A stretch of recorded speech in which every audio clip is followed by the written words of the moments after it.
find illustrated books. So hello, guys, gals, non-binary pals. It's me, your host with the most, Dr.JWolfenstein, and we are back with some Seas of Vodari. Today we have our beautiful Roan, and she's going to be able to continue to,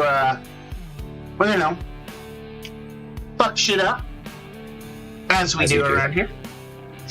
But before we get into all that, I realized something horrible. My mic was muted last session. Did you make sure your mic is not muted this session? I did make sure. Okay. It is not muted. That is one of the downsides to having your mod in your campaigns. I can't listen to the double audio gets on my nerves too easily. Yeah. Oh, that's valid.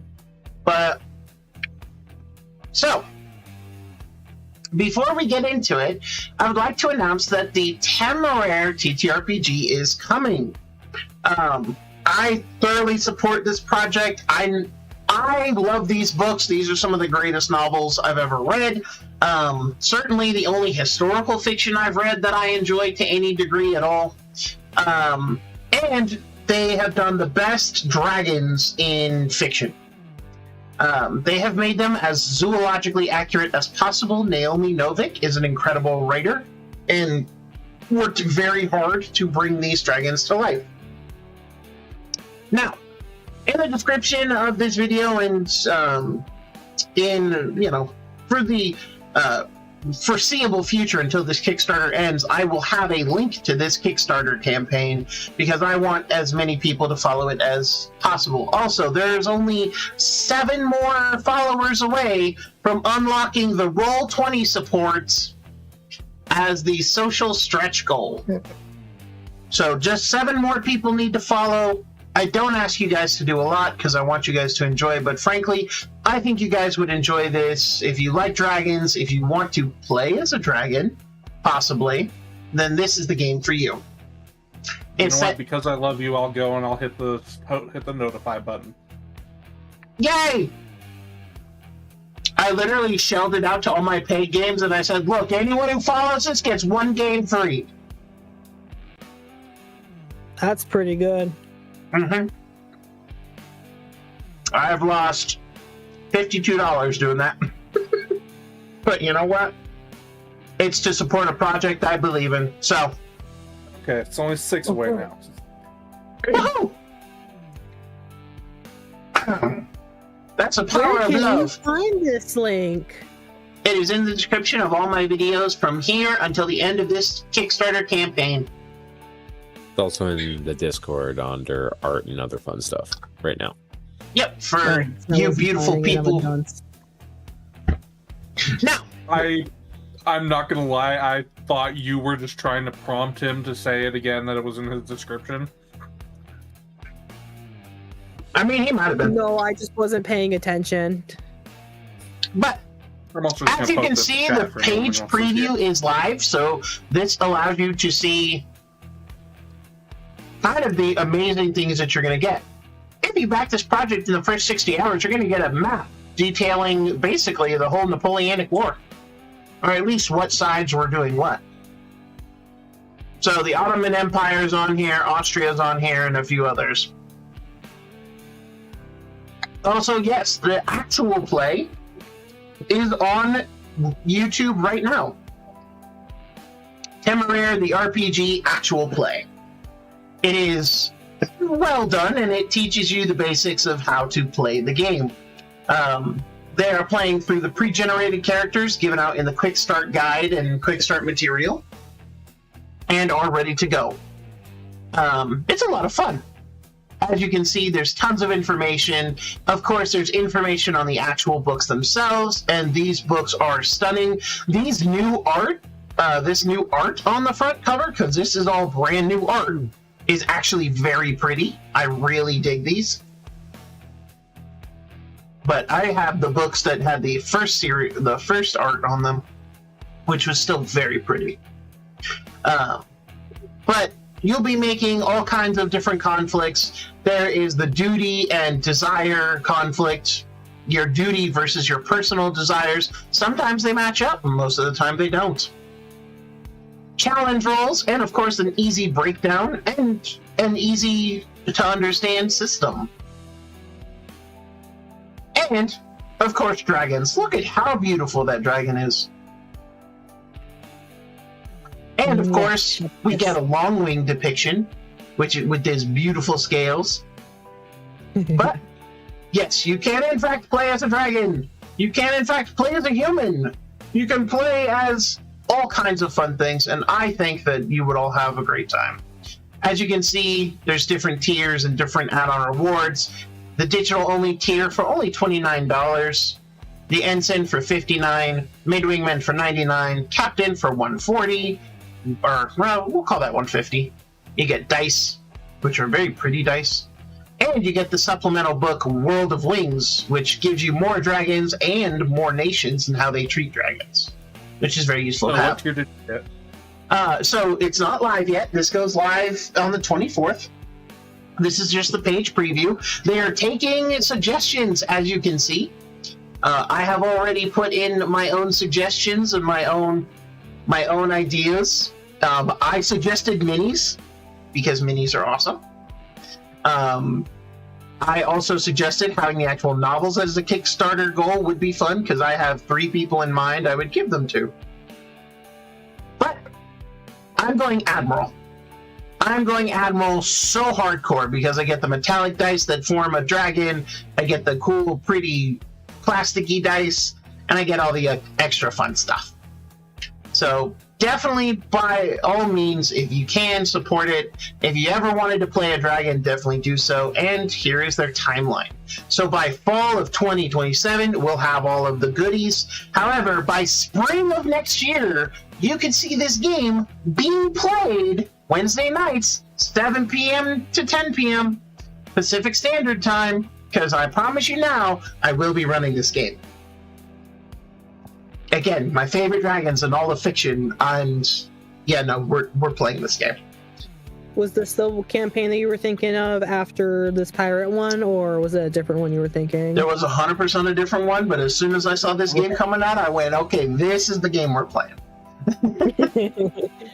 And of course, Naomi Novik is part of the team over here at Magpie Gaming to bring this lovely game to you. So not only is it about her fantastic series, but she is there every single step of the way, giving approvals, making new dragons, making content, and making it as true to her work and her creation as possible. Magpie Games also did the Avatar Legends TTRPG, so I highly recommend you go check that out. Magpie has a fantastic track record with games, and I look forward to supporting another fantastic project. So, thank you for the plug that I am not being paid for, because frankly, I don't want to be paid for this one. I want to back this amazing project because I think it is awesome, and I know I'm super stoked about it, and I hope you guys are too. At the very least, I hope you guys take a minute to go look at their page and see if it is for you or not. But this campaign goes live on the 24th of this month, so 13 days from now. Until then, this is their page preview, which anybody can access under their updates page. So even if you don't plan to support them, you can go and give them pointers on how they could improve the thing. And of course, you can access the quick start materials so you guys can read it and take a look at kind of the vision that they are working with. So until then, thank you guys for letting me shill for a minute. Thank you, my lovely players, for letting me talk about something that I'm excited about. And now we jump to the world of Vodari, because we're in the middle of a fight, baby! Our beautiful crew of the Vessi's Mercy have all of their magic keys to get the Undine, a legendary ship of legendary epicness, of legendary legends. Hey, can I say legends or legendary again? You bet your sweet ass. But I won't. If you could say you bet your legendary ass. You know I should have, but meh. Damn. Nah. I love myself. That's what you should. I don't. That's why I'm gonna have some legendary ice cream later. Get it? Legendary. I'm gonna feel my legendary caffeine addiction later. I have some legendary brownies at the side that I'm going to be slowly munching on throughout the session. I'm currently munching on some legendary peach rings and watermelon rings because candy is delicious. Ron, you want to get in on this legendary joke?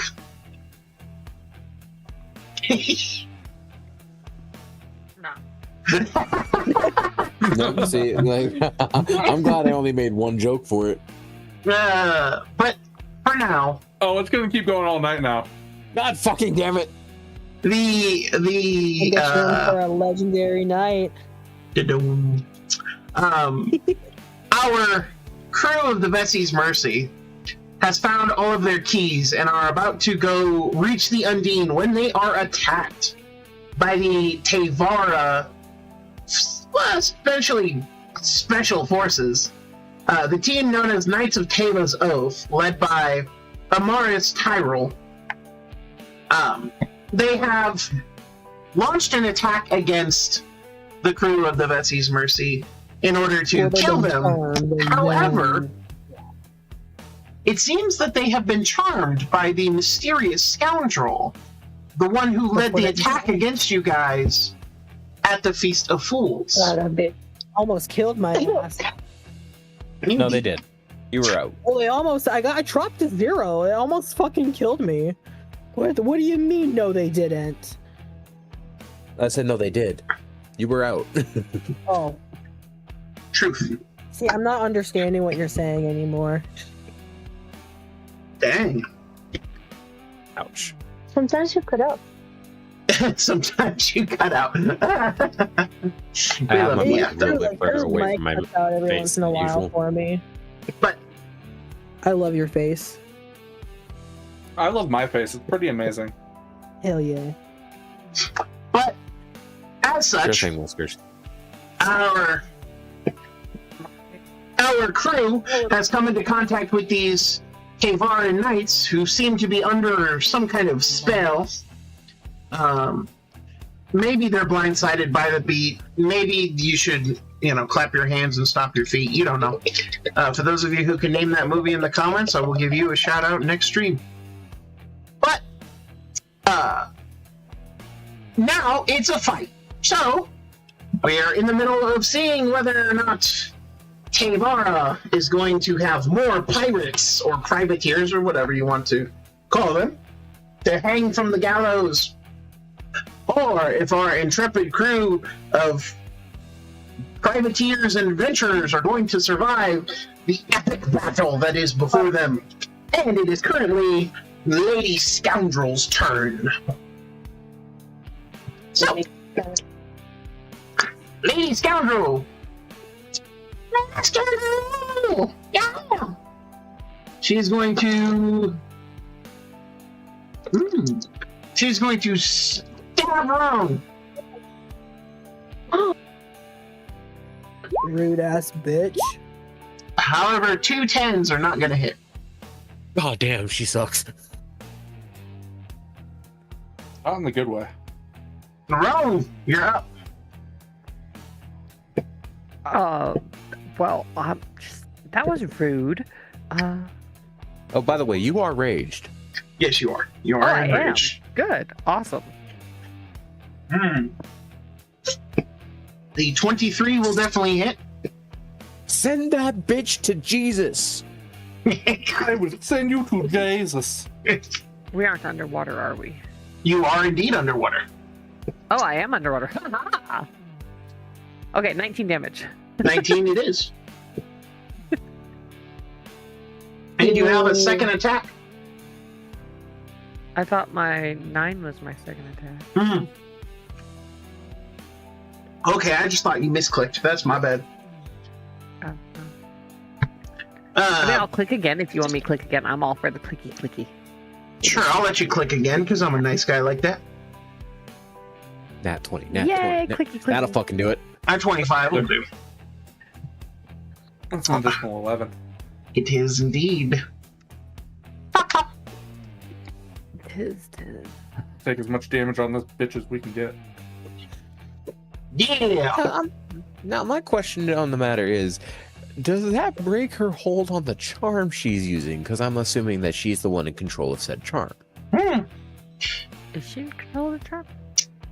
Definitely that seems to be the prevailing theory. However, there seems to be no change in their stat in these guys' what's the word I'm looking for here?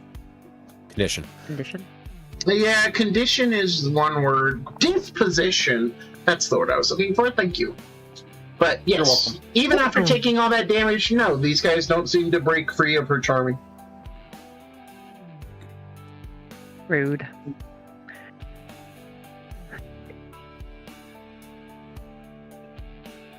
Either way, I would like to make her guts a little. Well, you have definitely carved big chunks of red into her body, and now there is big cloud of red into the sea around you. Wow. Would that count as obstructing the view if the water becomes murky? So technically it could, but she's not bleeding that much yet. Damn. Yeah. Gold. Yet. Mm-hmm. But with that rune, you were in perfect position to protect Niafta, because for some reason this scoundrel wants to get to Niafta. Oh, Captain, my captain. Scram, you're up. Yo, what up, my good bitch? Nani? Scram? Scram, you good? Scram hit puberty like a truck. See, what I'm gonna do every time I hear Scram try to do the deep voice, I'm just not going to reply to it, because that's not my Scram. That's not Scram. That's not Scram. I will actively ignore Scram anything talking. said if it's made in that voice. That's patron daddy my talking, voice, that's I'm not Scram. talking as Scram. Scram has baby voice. That's patron daddy talking. Somebody quote that. Yeah. Someone put that in quotes. Hold on. Which one? There's That was 8 of them. Roan. That was Roan who said that. That's patron daddy talking. Again, which patron though? He has 8 of the fuckers. Doesn't matter. It's true, I do. I mean, Jesus. Patron daddy, pimp daddy, mama daddy. We're like, which fucking one is it? Patron You know, daddy. I Oh, don't darling, know. you can call me daddy anytime. Hold on. Jesus. Things I didn't need to hear in 2026. Right there. Hey, Don't first worry, one of Brent, 2026, let's go. I'm traumatized too. Go ahead, So right Scram. now I'm too close to these guys, so I'm gonna aim at the fiend, the mysterious fiend, the bitch, the red bitch who's currently has only just a little bit of blood out. We gotta do a little bit more blood out here. So we're doing that Eldritch Blast. So just as a quick Fuck warning, you yeah. still take disadvantage because you're still in melee. Your target How doesn't am I have. still in melee? She's all the way over there. Yeah, but There this are guy 2 is people not. right next to you. Enemy 2. Why already? They miss. Okay. Get it again. Maybe you'll get lucky. I rolled twice. Yes. So now roll with disadvantage on the second attack.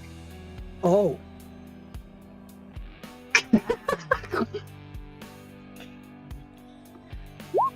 Hey, look at that. I think you hit. Yeah, with a 20, you definitely hit. You definitely hit that bitch. Hit that bitch. Hit that bitch.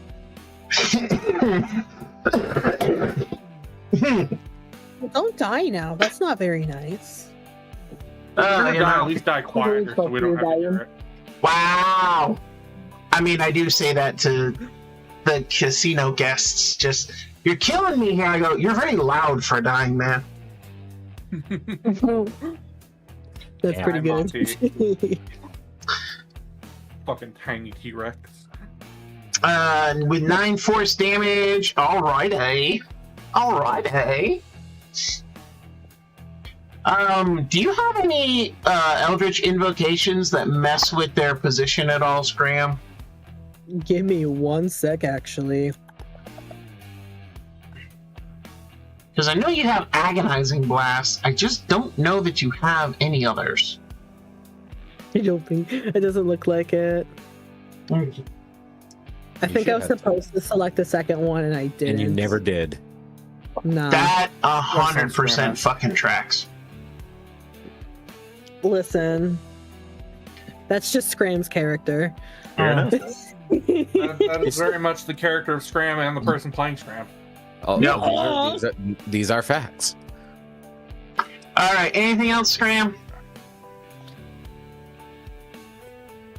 No. Listen, I love you, but sometimes you have the attention span of a goldfish that's on crack watching squirrels. I'll have you know, as someone who owns goldfish, I actually have a pretty good memory. Memory Yeah, and he attention mentioned- span are not the same. Got a point. But it is Valor's turn. Do I notice? Am I rephrased? Am I able to tell which item on her person is allowing her to breathe underwater? He has a ring.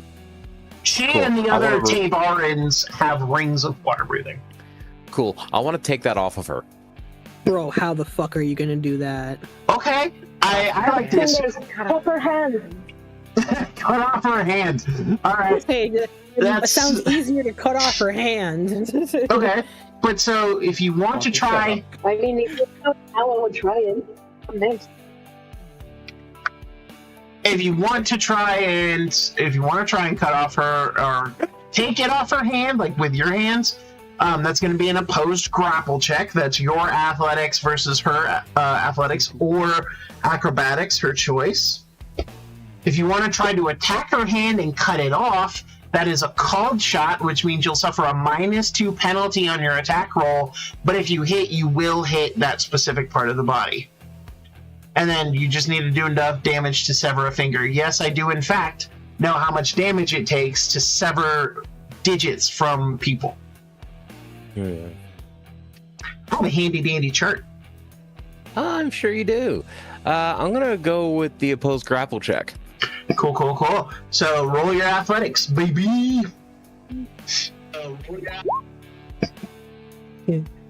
And with a 22, and it's now her turn. My turn. Where do I know that? Where is that from? Like, it just came into my brain, and I don't know why or where it's from. That is a natural 20 on her part. She is able to slip your grasp. Does anyone have silvery barbs? I No. don't think so, actually.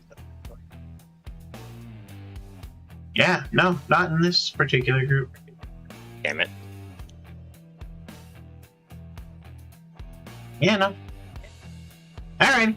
I Well, guess that's that's a quote from Patrick. Oh, okay. Thank you, Monty. well, I don't think I can do anything else. You still have your bonus action. I do have my bonus action, and I really don't think I have anything that I can do as a bonus action, all things considered. I think technically you can prepare smites. Most smites are a bonus action to cast, and then you keep concentration, and then they proc on your next attack.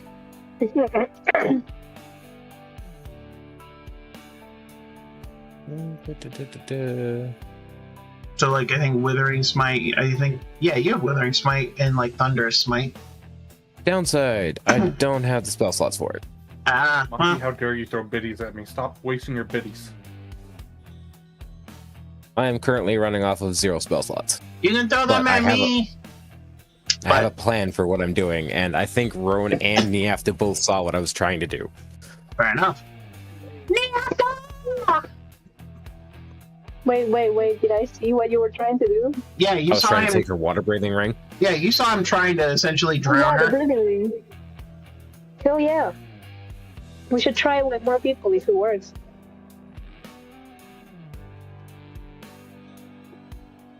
Hello. It is you. Hello. Oh, okay. Since I didn't hear anything, let me check. So, is she already dying or what? She's not dying. She is bleeding thanks to Roan and Scram, but she is still alive. Okay.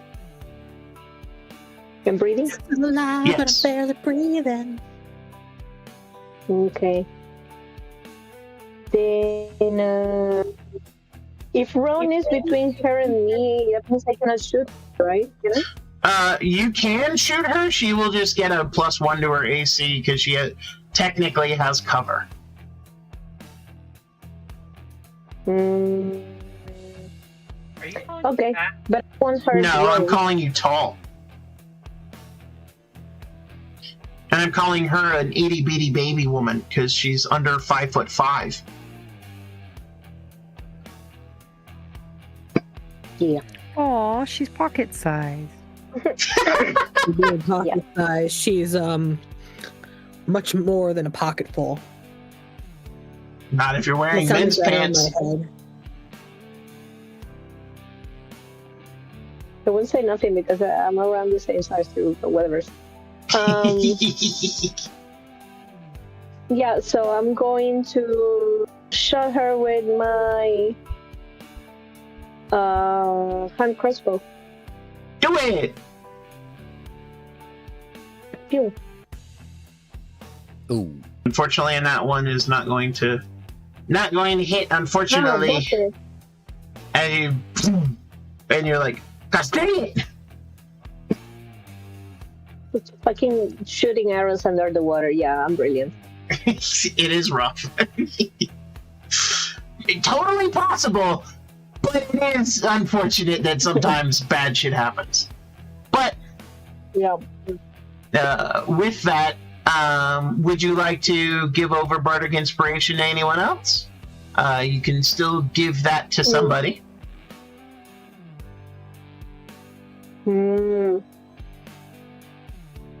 I don't know. I forget what the yellow dots were for. Oh, yeah. Concentration. So I'm gonna come here Mm-hmm. behind Roan, Yeah. and I'm going to tell Roan. I bet that bitch eats baby seals. I bet she does. I bet she has fun killing them. I like it. You inspire Roan to violence by telling her that that woman eats baby seals. She's a monster. Yes, she's a monster. I shall bathe in her blood. I mean, that's kind of how the ocean works, technically. That's the spirit. Alrighty, and it is now the bad guy's turn. This bad guy is going to swing at the Scram. Don't do that. It's a 24 to hit. Owie.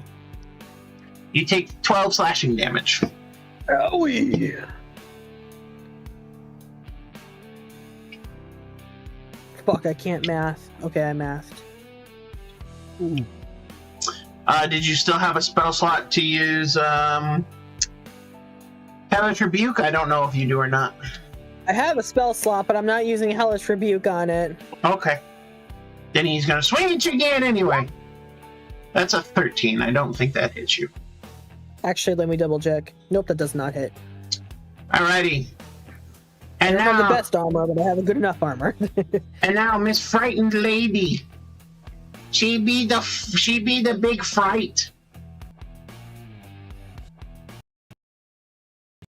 She is going to swing its sword at you. Skull. Let's try. Oh, at disadvantage, she's not doing great.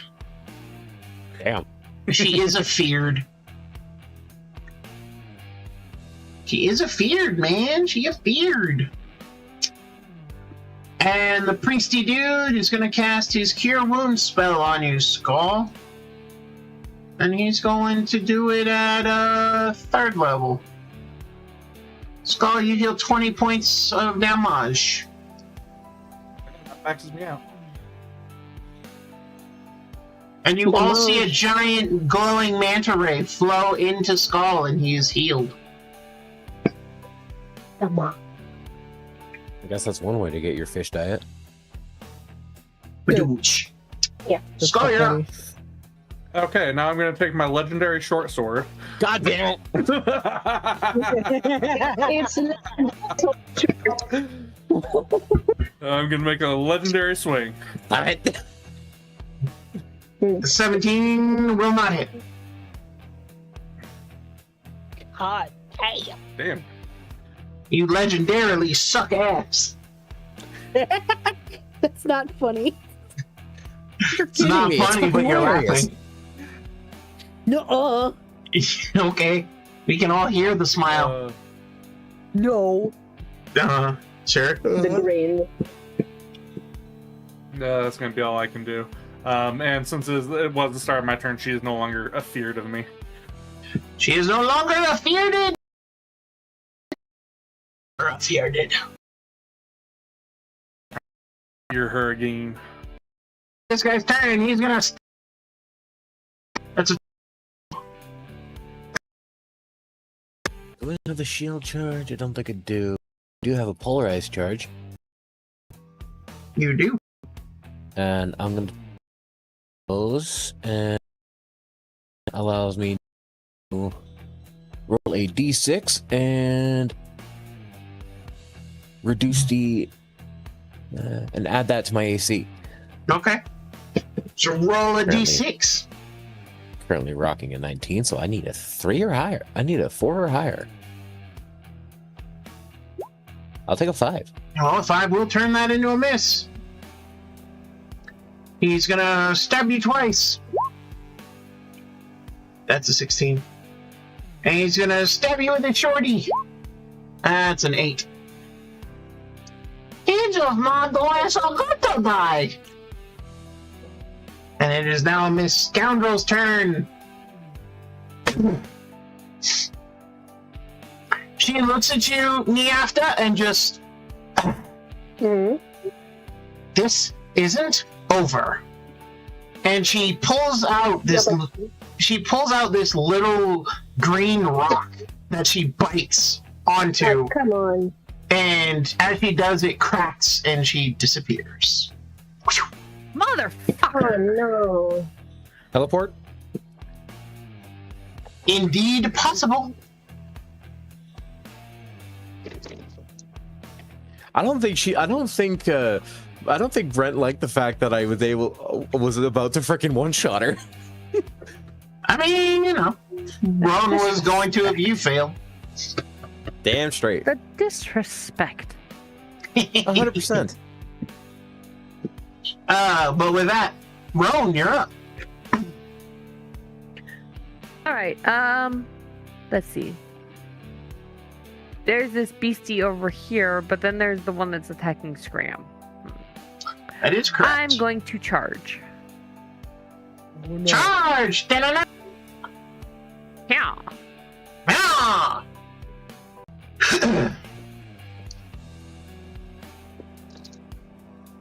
Alrighty. Mama Selkie has come rushing to save baby Selkie. And just did 31 points of damage to the guy. Yeah, yep. Lord. Scream! Stop, I have a really fucked up idea. Okay. I'm gonna use a spell. As soon as I Okay. start crying, so I go into more of a rage. Hmm.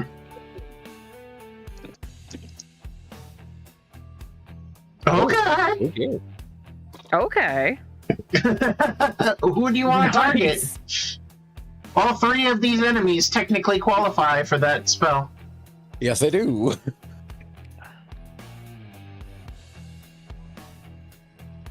Who's the one that attacked me?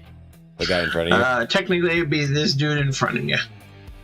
Yeah. I grab him by the throat. Lucky. Short Scram has to basically kick his feet up to grab his throat. I am underwater. I can Wait, hold up. swim. No, Scram, you're missing a perfect opportunity. Why are you going for the throat when you can dig your fingers into the wound that was just torn open? Grab his dick into the Believed it. The wood. What? Oh, okay, I can do that. Wait, what? And Very nice. Oh, 23. So on this one, it's a con save for him. He has to resist it. However, a 10 is not doing that. So go ahead and roll damage. he did. Emotional damage. Alrighty. And so that is 15 points of damage, and he is poisoned. I thought the That's why it 23 says was strength save damage, when and I it's got a really con upset. save. I mean, 3d10. You got half of the. He got just a little. Wait. It's a level up. Fuck. It Level is. 2 spell. Putrefy Runes is a level 2 spell. It automatically counts as a level 3 spell, meaning I get an extra d10. Yes? Okay, what? Warlocks. Yeah, my only question is what level are you? 6? 6. So yes, technically it is a 3rd level spell. So yes, Yeah. roll an extra d10. Yeah. 17 is still not bad. Fine. I wanted him to die under my arms. I mean, he definitely looks sick. Like he looks like he's Well, yeah, now he's got poisoned. he looks like he's got something nasty. He's got a flesh-eating disease, man. Roan sees Scram dig his fingers into the wound, and you just see like what looks like bruising starting to slowly like creep along his skin, and the veins starting to pulse and wither as like black poison is running through his veins. Did I do good? That is horrifying, and the fact that you Uncle are. Skull is very proud. Thank Yes, we're gonna do a wonderful bath after this. It's just my hands covered in blood. Besides, he's still alive right now. Is he contagious? Not No. yet. Okay, If he was, we'd all be dead already. that's not encouraging, child. What? Oh, I'm sorry. You did good. You did good. There's only one way to find out. You did very good. But Is this guy, we're is still this gonna guy take a bath also after. wearing a ring? And if you try really carefully, if you take a certain area along the tissue, if you pull hard enough, it'll pull off like leather. Cool. That's an image. Yeah, it's called what's it called? So I can make a coin Decluttering? purse out of his coin purse. I'm taking this guy's ring. Athletics check, roll it. Are you cutting the hand off, or are you gloving his finger? Just taking the ring off. So that Right, second yes. one, My question still stands. he rolled a 19. Ah, damn. Okay, but coin purse out of coin purse. I could totally make one. I don't suppose I could use a superiority dice to match it. You could use a superiority dice to try to match. Sure. If I use both of them, I could beat it, possibly. You can only use one superiority die at a time. And if I match it, it still loses, doesn't it? No. The goal, the name of the game is meet or beat. All right, well, I believe a superiority dice at my level is a d6, yes? Let me double check, but I'm pretty sure you are correct.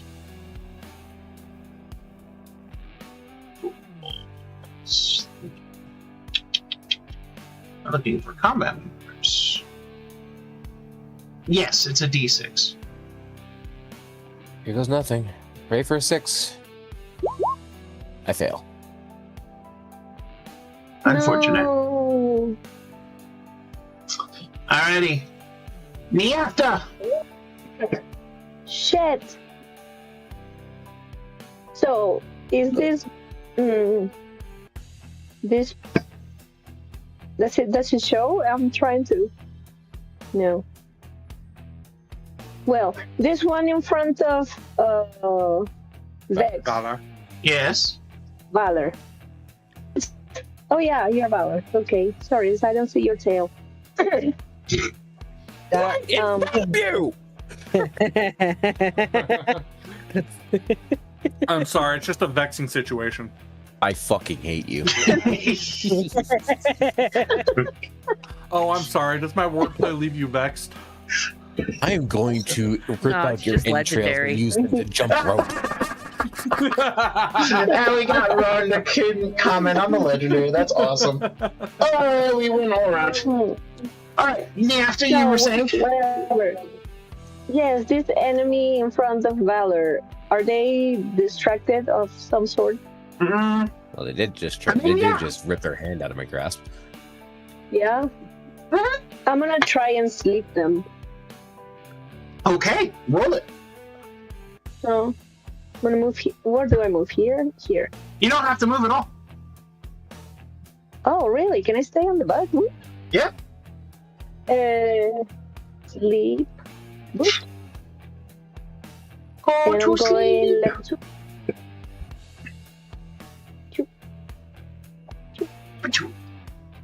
Dang. All right. So he goes sleepy bye for sure. Oh shit! Yay! I He, did something. I'm so proud of you. he is unconscious. Okay, now take that fucking ring. Jesus. Damn. All right. Okay. Is that an egg? Is that what you're doing? You're sleeping him, then just taking his. Yeah, that's what I'm doing. I'm just Okay. gonna fucking take his ring. Yeah, you put him to sleep and you pull that ring off of him. And he drowns. Oh, yeah. Not this turn, but Thank you. soon enough. Take it and run! So, the rings of water breathing also negate pressure. Yep. Yeah. With how far down we are, Yep. that pressure alone, Oh yeah. So very Instant. interesting things are about to happen. We're going to learn some Valor's biology. happy. He gets to see some new things. Was that the captain? No, Captain's No, still the alive. Captain the one that I'm disappeared, currently did it? engaged with. Oh, don't worry. She's Listen, next. 3 different people talked at once. I didn't hear shit.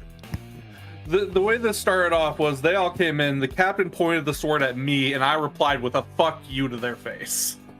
But the captain is still here. The scoundrel has disappeared. Hmm. Who is the captain?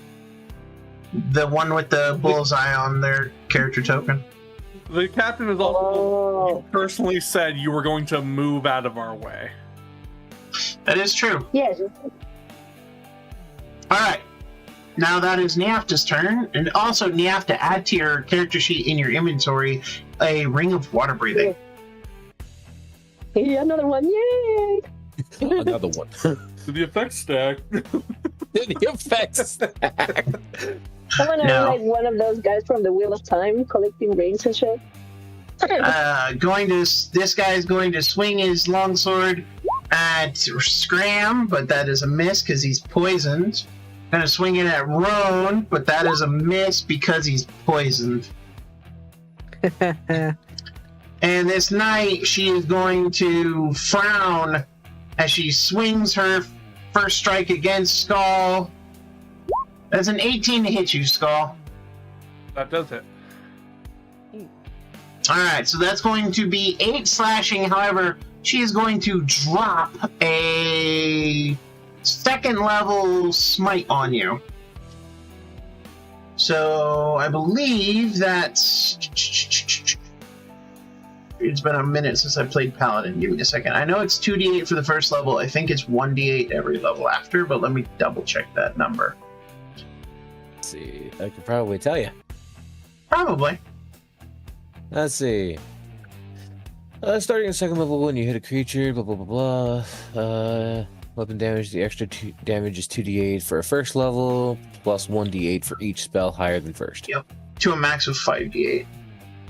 And, So if it the, is 3. and if the target is undead, it can technically be a max of 6. Oh, So 8 slashing and 11 radiant Radiant. as you get blasted by that first attack. Second attack. Wow. And that is only an 8 to hit you, so not doing. The priest, he is going to cast Bless. He is casting Bless on Skull.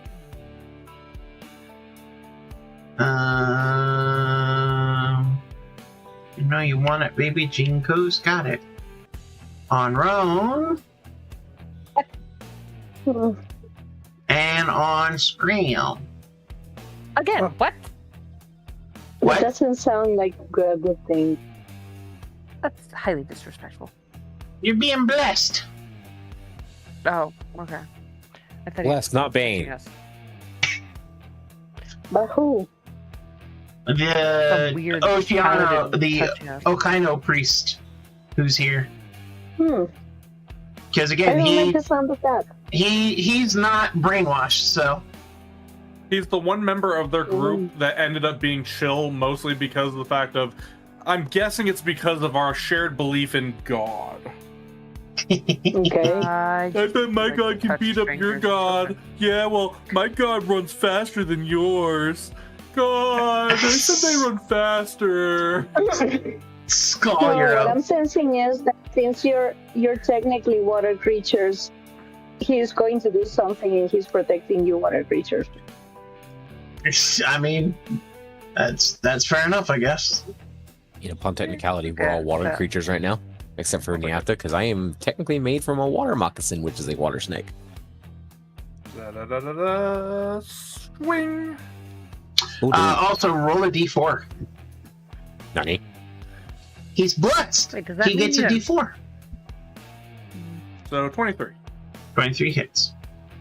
What was that question, Ron? Nope, that's not an appropriate for public question. That's a in my head question. I mean, yes, it is already confirmed he has 2 of them. Yeah, but wouldn't that make them big black ones? Technically, yes. That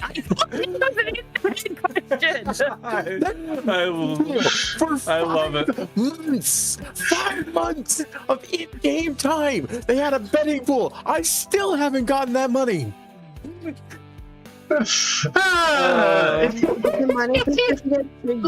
I love that no one else thought of that except Ron. That's the hilarious part. Is I lived in Florida. We have You did? water moccasins everywhere. I don't know where. Oh, she's dead. She's Yeah, very dead. She dead as hell. God I stabbed fully his sword pictured- through her chest. I fully picture, just because of how much that last hit he took from her hurt, he swung with all of his might and just bisected her, like, sword straight down between the breasts and then out the side. Ooh. Cut her at the boobies. Ditties. Listen, both halves are still gonna float. Fat floats. Except it's an armor. Potato, potato. So one of those is not how you say potato. Ron, you're up. Okay. Tomatoes. Tomatoes, boiled mashed. Wait, I thought that was Okay. potato. Poison dude no longer has his ring and is dying, right? Or is that the guy over by? That's the other guy. That's So, the other guy. The He's poison dude still has his ring. The sleeping guy is dying. Okay, I'd like to try to cut off poison dude's ring. Sweet. All right. So you're going to roll an attack roll. It will be a disadvantage, or not disadvantage, a -2 penalty because you're trying to hit. That's 24. Enough to hit. Roll damage. Awesome. I think that does it. Yeah, you cut off several 20. fingers, and he no longer has a ring. Cool. Then we're going to We're about to see the effects of pressure on these bodies. yeah, we're going to can I push him out of the way with my second attack and Yes, then you can. get past him. Okay, and then get past him to the. Wait, that's the healing guy. Where'd the captain go? Captain died. Skull just murdered okay. her. Okay, well then I don't need to push past him. No, I'll just swing. I made good on the threat Yes. that our captain made. Oh shoot! I didn't mean to hit that. I meant We to went hit through that her. back. Eepa, eepa. There we go. that hits. I'll count that as rolled damage. It's pretty good Okay. damage. So yeah, that That's is. on 19. He did. You cut his ring off, and then you cut the rest of him to pieces, and then He this hurt my guy's baby. body begins to like vibrate, and you see his chest like collapse in on itself, and you just see a lot of splurting red cloud from his mouth and his eyes that turn to jelly. And you Valor can is quickly taking notes. Yep. And you can see blood oozing and billowing out this guy's ears and out of his nose. He dead as hell. Interesting. Graham is staring at, because this is happening right in front of him. His eyes are wide, and he's like traumatized stare. Scram, you don't get the right to be traumatized. You quite literally stuck your hand inside of a man's intestines. No. For the greater good. Yep. This is also for the greater good. I now know what happens when you take off your ring at this depth. Oh yeah, Oh, I that reminds could've me. I'm gonna told you pick up that. the It's called fingers and pressure give them to So there you go. my lady. It's good. Yeah, it's academic. Niafta, you now have been granted some fingers as well as a third ring of water breathing. Okay, I'm gonna add it to my inventory. Ron, did you just propose to the captain? I would be honored if she would have me. You also got to remember, Scram is used to skinning things because fur trade. He's never seen someone concave on themselves. Fair point. Don't take it. Scram, do you wear a ring of water breathing? I mean, technically everyone does. Because even Selkies can't breathe underwater for long periods of time. I think we can actually, I don't know how I'm breathing. because we have amphibious. I think we can actually. Yeah, you some have kids the- can live in both. Yeah, they have the amphibious trait. That's how They we get can to talk breathe. underwater. They get to do everything underwater. So Which I guess means that Yeah, you we don't have, do. you don't have a ring. But They I don't imagine need one. the ring would probably help with the pressure differential. But that, I digress. We can The go magic in- on that only goes so far. I have no idea how I'm breathing underwater or how I can hear all of you guys. I'm wearing a ring of water breathing. Or how that person just concaved on themselves. He is not wearing a ring of water breathing. We are Fae. We are blessed. I don't feel very blessed. That's fair. I don't. I'm gonna turn to the cleric, thank him for healing me, and then take a deep breath and Run. gonna look over at Valor. If you ever smite me like that, I will cut off both of them. Duly noted. I have no reason to smite you. And if we're going to get into a fight, it's going to be fisticuffs only. Okay, but kinky. As long as we have an understanding. Okay, but keep And Roan, for the last time, I am not smashing the octopus. Oh, I mean, he's got tentacles. He could smash you. That... No. No. That no. That was Why did you consider it though? I may be an open discovering paladin. I don't want to discover what that feels like. I never pegged you for a quitter. I'm not letting you bait me. I'm not letting you bait me. That's better. Skull, you heal 6 more points. The priest walks, floats rather, over to Roan. My lady, you look like you have been injured. Can I assist you? uh-huh. Is it my blood or is it everybody else's? Hold on. It is yours. It's your Okay, there a little bit's mine. Yeah. But a little bit. Are you A little okay, bit. Ron? Oh yeah. Is he okay? Are you okay? Ron, you heal 16. Okay, thank you. Am I okay? No, you need to be better. You did amazing, but you need to get better. We cannot have you be sick. No sicky. That said, How do we wash off the black stuff that came out of you? How does that get cleaned? The priest will like hold up his glowing hands. I can do that. Okay. Well, I'm sorry I wasn't strong enough, Ron. No, you were very strong. You were super strong. Very proud of you. But we don't want you to get sick. Roan? How would I get sick? The black stuff that came out of you. Roan, do you Well, not yeah, know he how was magic works? poisoned. I poisoned him. I know how poison intentionally works, poisoned and I him. don't want it in the child.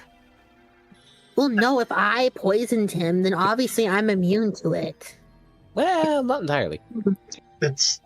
Not helping Valor. That's not how that works, says the priest. What do you mean that's not how that works? Why the fuck am I talking to the DM? You're not. You're Actually, talking to you're the talking to the priest. Yeah, the cleric of Volcano. Not every creature that is poisonous is immune to their own poison. It's just in a way that it doesn't affect them. No, I'm just immune to poison. He's What? a different case. Can we heal the child, please? Of course. I'm going to have a panic attack. Heal the child. Relax. I'm not that hurt. I made sure that the child was safe. The priest just a takes his small hands flesh and wound. like holds them out to you, Scram. Just place your hands on top of mine. Oh, okay. Scram, you heal 7 hit points, and there is no trace of any ickiness left on you. Heal. You I even think- cleaned blood from my fingertips. That's I cool. do think that is the first time that Scram has willingly touched a stranger. Yeah, I was gonna say I'm super proud of Scram right now. Well, yeah, if I touch someone, I hope I hurt them. Wait, what? You want to hurt the priest? Wait, what that escalated? Well, you told me. Well, I touched the one person and I gave him all the poisonous stuff. Yeah, because he hurt you. This guy's healing you. Yeah. No, he different. Okay, He good. said he was going to heal me. Speaking of different guy, to the cleric, run. Why? Well, I mean, he's not part of our crew, and to be fair, he's still on a mission to take the Undine from us. You can join our crew. That's I mean, That's what I was thinking. How can I trust this person? No. He's working for the other people. Yeah, because his team's all dead now. also he's Somebody's he's from Tevara, which they to be Quite fair, literally. I am actually not. I was hired on as a mercenary to offer support and healing in case their rings of water breathing stopped working. I can cast the spell water breathing. I am an ocean cleric by nature, and we sea elves are not necessarily welcome in certain circles, but to be fair, I have nothing in common with the Tevarans. I was merely hired on as further assistance. Plus, being a natural water breather, I am capable of taking watches during the night when they're concerned. Well, you Plus, can join our team. I mean, But I you're the good wouldn't. guy, right? I wouldn't object to new employment. That one's gonna be up to Can the you join captain. our team, please? that's not really our decision there, Scram. That's up to the captain. That's why I asked Necta. Fair point. If it means anything to you, NAFTA, he has my seal of approval. He just helped me kill a sea witch. That was a paladin, sir. How do we track down the red bitch that eats the baby seals? I'm sure she'll show up again. She knows better That's than not to my show up. The thing is, I don't like her. well, we're here. We have to try to, prevent that because we have to clean this place so that there's nothing that they can take and use in the future.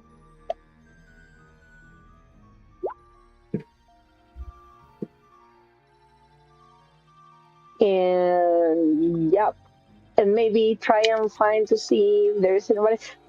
We have to search this ship up and down for anything or anyone left. And this guy, well, I really don't know if I or we can trust him, even though he's showing good intentions. But he's still a part of the other crew, and yeah. Well, to be fair, his employment with that other crew ended when we slaughtered their captain. Truth. Is that true? Truth. Yes. Oh well. After all, I have no way of getting paid now, and frankly, I don't want to pop up to their ship when it returns in a few days to tell them that the rest of their party died in this labyrinth. Right, and you're the only survivor. Indeed. Mhm. Yeah, being a mercenary Not and then the claiming you're the survivor. only The survivor bitch is still usually alive. ends up with you being Must be dead. hunted. Say that I one said more. Hold on. Say that one more again, Ron. He's not the only survivor. Red bitch is still alive and must be hunted. Yes. That one was interesting. She appeared shortly after the Faye appeared, and she's the one who convinced my compatriots that you guys were the ones to sick them on us. I kind of doubted that because, well, frankly, if you could summon Fae monsters like that, you would have done so already. Well, to be fair, I also slaughtered an Oni that decided that it wanted to make make my face its punching bag. I got up afterwards. That Thank you for wasn't that, the Skull. You only Oni. Slaughtered an Oni that decided that it wanted to make In make my fact, face its punching bag. I got up afterwards. Scram. Graham, What up? we can hear the damn chat over here. yeah. No. But he just shrugs. She said that and then held up this weird mask. It was on her person, and my compatriots seem to have lost their minds. Sadly, I think she forgot that I am an elf. I'm not so easily led astray. Well, thank you for not being led astray, because had you been led astray, that fight could have gone a whole lot differently. Yes. Yeah, you would have died. Yeah, so I don't I agree. 100% believe that, unfortunately. I can't lie to the man, but I will say that the fight would have ended differently. That being said, if you're going to join us and, avoid persecution and death, we're going this way. I would be happy to take any out that is available to me. And he turns and looks at you, Niafta. May I heal your wounds, Captain? Oh, I would appreciate it very much. He reaches out and hurt. touches. Yes, you did. He reaches out and touches your shoulder, and you heal for 13 points. Roan, you heal for an additional 8, by the way. Yeah, I am back at full health. And he is out of spell slots. Excuse me. No, yeah, he's out. But Ron, Niafta, you heal for 13, so whatever your max is, I believe you go to that. Presently, though, he then looks at you. I could at least get a ride out and back to either Damari or some other port that is not Tevara, I would greatly appreciate it. Yes, you shall remain with us, and we will take you out as we go out, and then we shall part ways. Thank you. I am most grateful. And with that, you will swim over here. And with that, you guys can start to open the doors. Loot the bodies. Ah, okay. Loot the bodies indeed. Yeah, I want to see what's on the captain there. So first things first. On the veterans, there were 4 of them. So you have 4 rings of water breathing. Nief already has 2 of them that have been handed over to her. There are actually, no, excuse me. There were only 3 veterans that you saw come out with her, so never mind. So there would be 4 in total because the captain herself has 1. You find that they have food and other supplies suitable for undersea exploration. This being like, fish, essentially, because underwater. That's about all you could really keep fresh. Fish, seaweed, and some fruit. Let's see. The veterans are also for armor, though it is damaged extensively. They're wearing splint mail. Also, there are a grand total of 3 long swords, 3 short swords, and then the captain herself has a great sword. She is technically wearing plate that has been very damaged.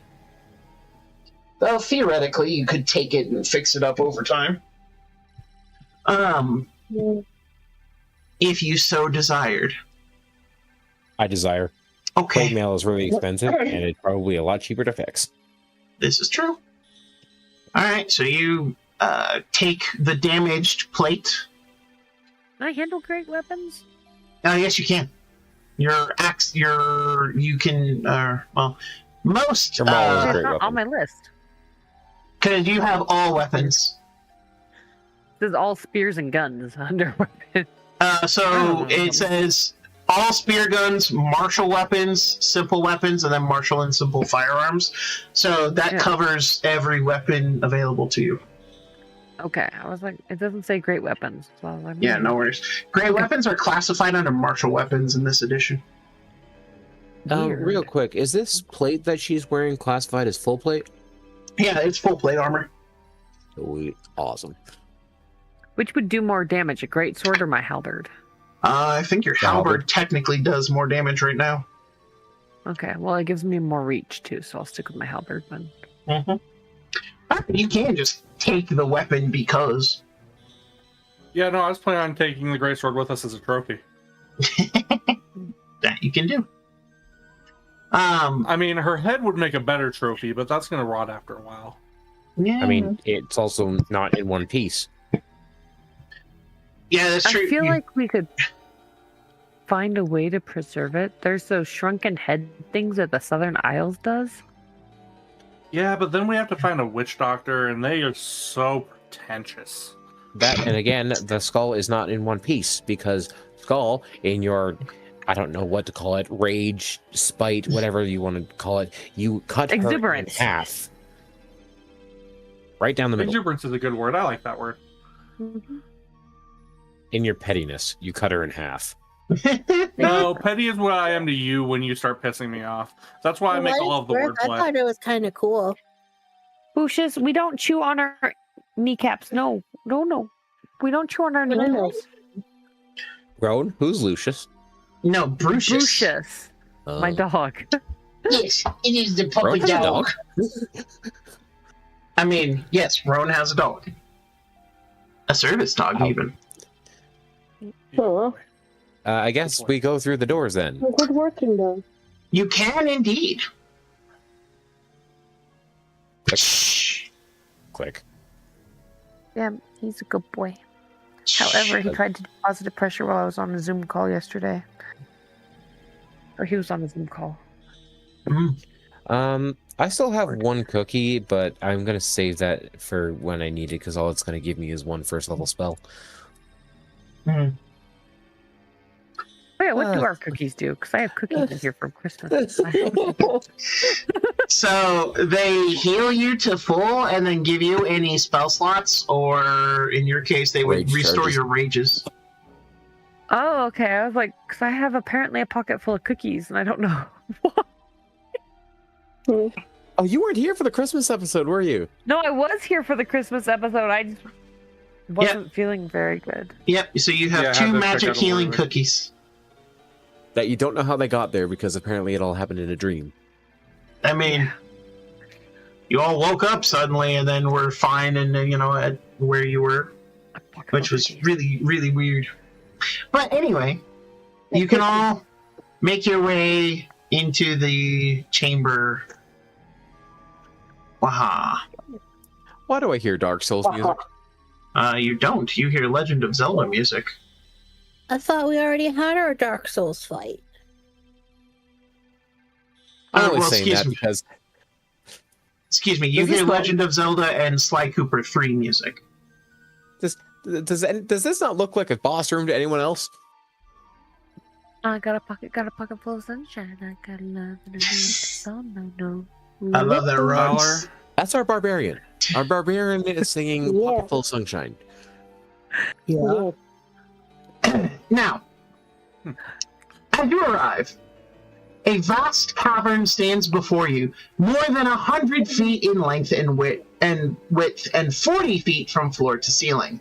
Standing in its midst and bedecked with dilapidated scaffolding is a deep water attack ship. It is made of spotless steel, bronze, and other materials, and its running lights are softly pulsating yellow. The name written on its side in anodized steel is Undine. Whoa. How did they get it in here? The same way we're going to get it out. Yeah, that's a good question, because if there's a ceiling 40 feet up... There is indeed. And, Helping out. as Companion, I'm sure he knows the way out. those of you with a military or shipbuilding background, or those of you who are trained in aquatic vessels, you would recognize this as a hunter ship. Hunter ships, for those of you who are not in the know, and this is what your fellow compatriots could explain to you. And there's a type I of... would probably be stating this just off the rip of seeing the ship to begin with. I mean, I'd be nodding in agreement because my I'm character from- has no idea about any of this. That's He's just like, how did they get it in here? The only It's so people that big. would know is myself and Skull, probably. So, a hunter ship, hunters are swift and maneuverable vehicles that are used as strikers by navies and raiders who can get their hands on them. Hunters aren't built to carry substantial cargo or troops, forgoing cargo capacity for more weaponry. The main deck holds a harpoon, and the partially enclosed gun deck holds 4 hydro pulse cannons. A hunter uses jets or propellers for propulsion. In this particular case, it's jets. Allow me to grant you a handout, because I actually do have art of this lovely, lovely ship. Lovely, lovely. Shippy, We're about to see shippy. the Nautilus. We're about to see the Nautilus. You're not good enough for the Nautilus. How dare you? I like Nautilus. I think they're really cool looking. Ha. Scram, do you not know about Jules Verne? What's that? Oh. All right. Bone, do you know about Jules Verne? 20,000 Leagues Out of the Sea and Captain Nemo? Nope, never heard of him. Oh, I was going to suggest that you read that to Scram for story time. They'd love it. I can't read. Can I read? I can read! Yes. Barbarians are not like they used to be. the slow build up to, can I read? Can I read? I can read! The sheer excitement of being able to be literate. I mean, to be fair, I can't say anything because every time I run a barbarian, I very specifically make sure to include to the DM that they are illiterate, just because I love the thought process of this guy cannot read. Well, no, which I was made it just going even with. Yeah. I was going with the fact that she's a Selkie who grew up in the ocean with other seals, not in civilization, and so she wasn't really exposed to writing because seals don't write. Fair enough. Now, I've always run with my barbarians are illiterate just because I've always enjoyed that trope. And it made it so much fun when I was running Byrosh. Because Byrosh would sit here and he could go over battle plans in such a strategic manner, everyone else looked at him like he was a genius. Then he turns around and goes, "What word?" Yes, the juxtaposition. So, this is what the Undine looks like. There are some subtle changes, but I will include them later. Whoa. Does that thing look like it's gonna move? Like a manta ray?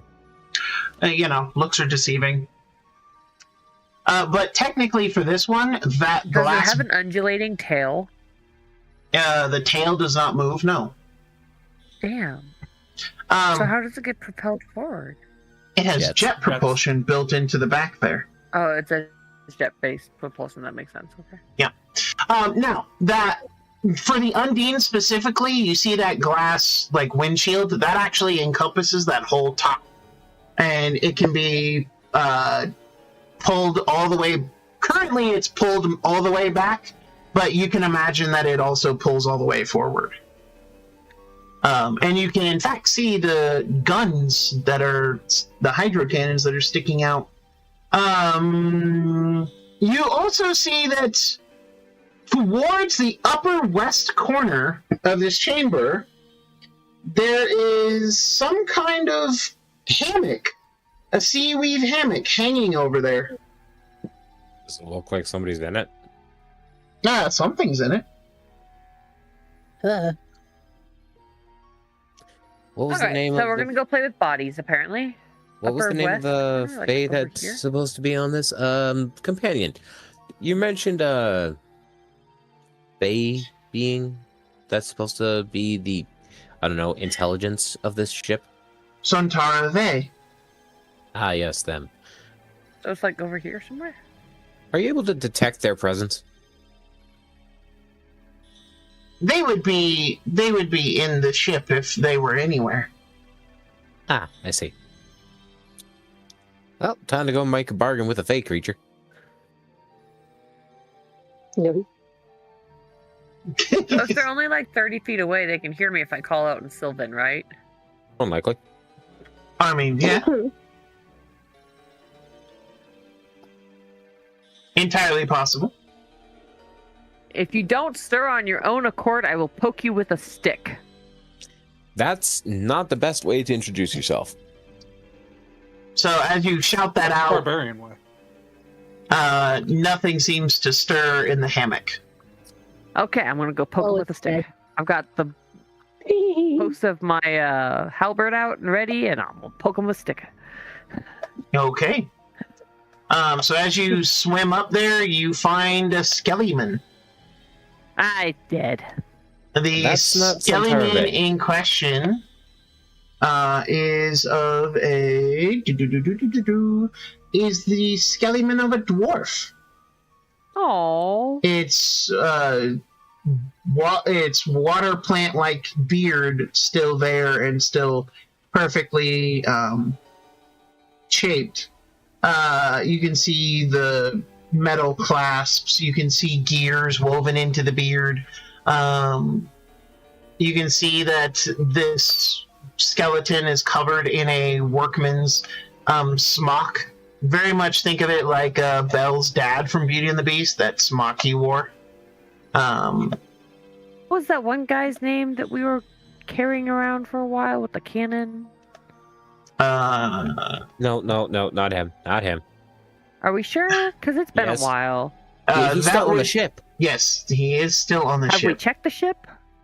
Yeah, Grimir is still on the there. ship when we left. Okay. That's the dwarf that was said to have been in love with Santarave. Or at the very least, agreed to keep her company. Well, his love did not conquer all because death took him. So, I mean, you can't expect a fey to, grant you eternal life. I don't think they can do that. I'm just gonna look at him and blink a couple times. You shouldn't question what the Fae can and can't do. That's a good way to get yourself cursed. I'm pretty sure that Roan is silently cursing me with her mind right now. However, you can see that a magically shaped stone table rises out of the stone nearby. A symbol of Sindri is carved into the table's surface. Also, don't get mad at me, Ron. When you said you slowly blinked, I fully imagined you blinking one eye and then the other. Just like slow blinking each one in succession. Cool. I'm going to investigate the table. I'm assuming it's somewhere in this area. Yeah. Okay, you go and investigate the table. It very clearly was generated here by magic, not by natural growth, because it doesn't look natural at all. It looks too perfectly made to be natural. No. Cool. So she's listening. That's a start. I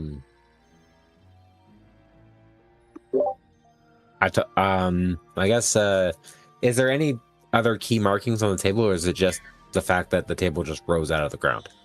Oh, it was there when you guys arrived. It didn't rise out of the ground. However, the table is marked with the symbol of Sindri. Other than that, it's nothing special.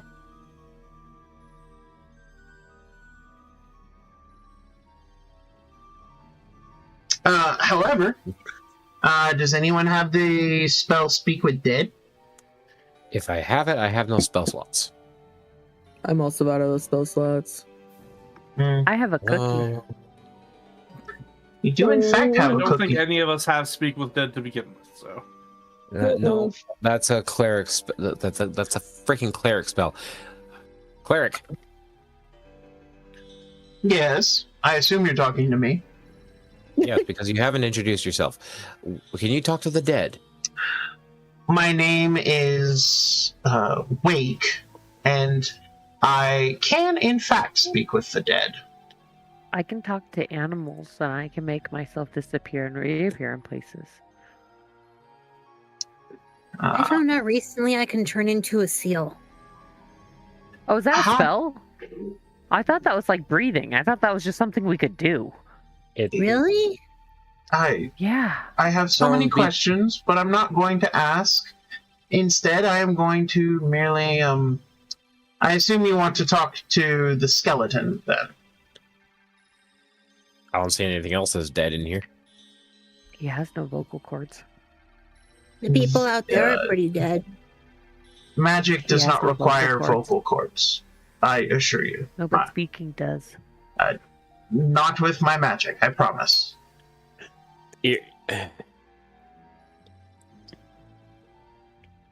And he then reaches into his... Oh, please don't reach into the skeleton. He reaches into his robes and pulls out his holy symbol. In this particular case, it is a series of waves. Is that what we're calling them nowadays? It is. The holy symbol. You're funny. But as he then, mutters the spell, he casts Speak with Dead. And you watch as a sea green light fills the skeleton and its eyes and its mouth, and the skeleton sits up and then looks. I didn't like that.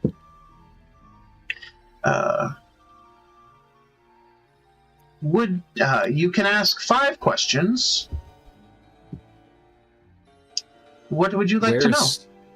Where is Santara Vey? He repeats the question, and the dwarf, Santara, she's trapped on the ship she is. We made a deal with her, and trapped she is. I felt bad, and frankly, I was old anyway, so we left her here. And I spent the last of my years with her, pondering food and drink and what has you. Okay. How do we get the Undine out of this cave? You have to ask. You burrow open a roof line. Oh, I have to ask. He is true. You got anything, Skull?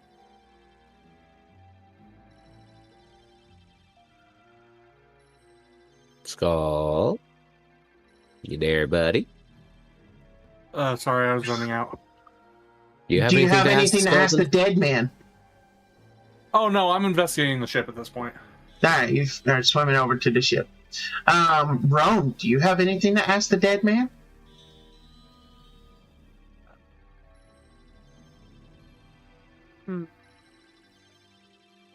ADHD is hitting hard tonight.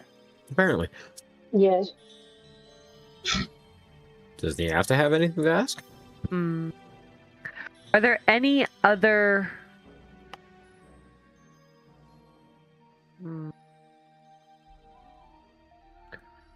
valuables that should be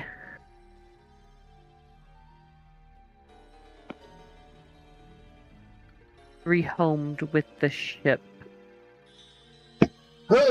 Well, I mean, you have the cannons on top of the fortress. The fortress won't be needing those, as well as the ammunition, the gel shots. There is a storage chamber that we use to house all kinds of things. Let's see here. That would be... yes, the weapons locker. You should be able to find 16 pounds of spare parts for a hydro pulse cannon, sufficient to repair 2 pulse cannons if needed. 16 ounces of combustible gel for the cannons, 3 light spear guns, which probably could use some looking over, considering it's been quite a while. 2 suits of bronze scale mail armor. Not my own design, but we needed something to defend ourselves with. Oh, companion! He'd be able to fix up the ship and keep it running. Though having more of a crew would definitely be definitely useful. Plus, he and Sontara kind of know each other and might be fit to talk to one another and, you know, enjoy one another's company. So definitely find him if you can. Then, let's see, there's the custodial chamber with steel plates to repair the doors, spools of wires, harpoons, bladders of acid, tinker's tools, masons, cooks, bone carvers, and coral shaper tools. You know, other sundries that are useful. Let's see, any other treasures? Not really. Oh yeah, well, you've already got the keys, so I imagine you've already got the diamond too. Diamond? Diamond? Well, yeah.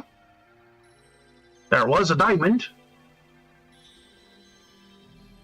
Looking through my inventory real quick.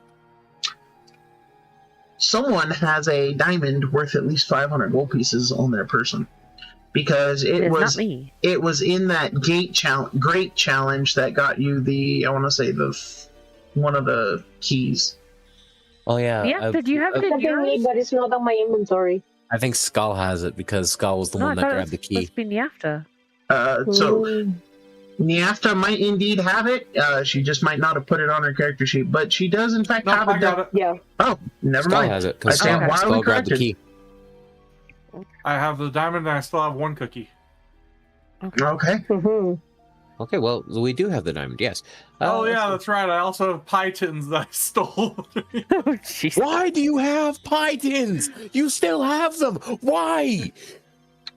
Well, obviously, if I want a pie, I need a pie tin. That was weeks ago. Yeah, but we still want pie. I mean, he hasn't exactly had the chance to make pie in the last couple weeks, so Mhm. Yeah. Okay. I I'm forgot. looking forward to it. You have to scram. There's 2 more questions left. Do you have any questions for him? Did you pass away peacefully? He looks at This person, this person companion. Where should we start looking for this person? We have companion. We have companion. We have companion? Yeah, Yeah, he's the companion. robot. Ah, okay. So, are there any other people of interest? And he tilts his head. Sontara Ve, she's gonna be trapped to that ship for at least another couple of decades. Don't let her rot. Don't let her rot somewhere. Take her out on adventures like we promised. Hmm. I believe that is the Very intention good. for those who will get her. Anyways, Oh, yeah. Scram asked a question, and it was what again? Did you pass away peacefully? Why? Sontara kept me company until the end. There was a time I couldn't move from this hammock, and Sontara is not physical enough to move me, so I just lay here and went to join Sindri. But I always felt guilty. Sontara was promised to be a legend, a story, and we just couldn't live up to that bargain. Again, I mean, don't let her stay here and be trapped. Let her go out onto the seas and have the adventures that she wanted. I think we can do that. He then lays back down, and then you watch as the magical light that was keeping him animate, slowly sinks away from him. Meanwhile, as you guys are messing with Vodari, which reminds me, I'm gonna move the people over here to Vodari. And Skull goes on to the ship. You go up to the ship. Look at me. I am the captain now. Do you try to get on the ship? No. Yep, I tried to get on the ship. OBKB. You Oh my god. go, and there is, you would know that there's a way to open the canopy for a hunter ship, so you would know where to basically make that happen. And as you do, you just hear and you watch as water just floods into the top deck, which again is perfectly fine for this kind of ship. This ship is designed with underwater peoples in mind and has been outfitted for both. So, as you sink in, you can move towards the helm. Because you can see the helm pretty clearly from where you're standing. Yeah. I'm still standing here. Though the song that's going more through my mind, knowing that there's a Fae on this one that we're taking with us. Come with me, everything is alright. I'll be the one to tuck you in at night. If you wanna leave, I can guarantee ain't gonna find nobody else like me. Anyway, Nice. It's got a point. impromptu musical over. I mean, not bad. However, I realized that there is actually a proper picture for the Undine. The Undine has her own art, which I'm super stoked about. But anyway, go ahead. Oh, that's what you just sent us. Yeah, no, that is just the hunter ship as a general. Like, the actual customized Undine has her own artwork. And I didn't notice. My apologies. But anyway, so you are on the ship, and you're looking.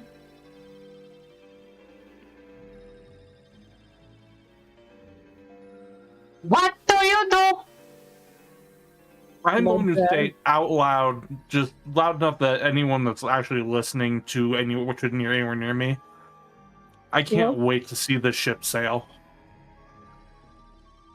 You Wait. You hear a voice. You hear a voice come from behind you. Neither can I. And you turn, Hey. and you see A ghostly lady. I need to. Aha. Here we are. Yahoo! Ah!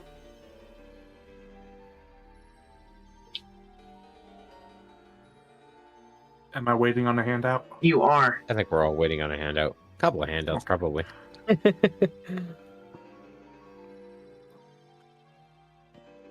Indeed. I'm still waiting on the Undine. Wait, I thought we were going to see our art. What You what did I are. miss? Give me a second. You're waiting on a couple handouts, as they said. So, first things first. A couple. There's that.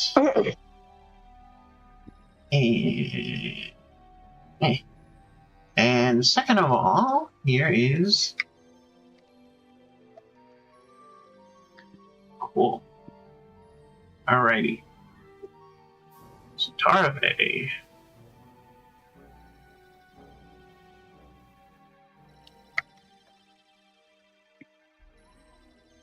And Badow, Santarave.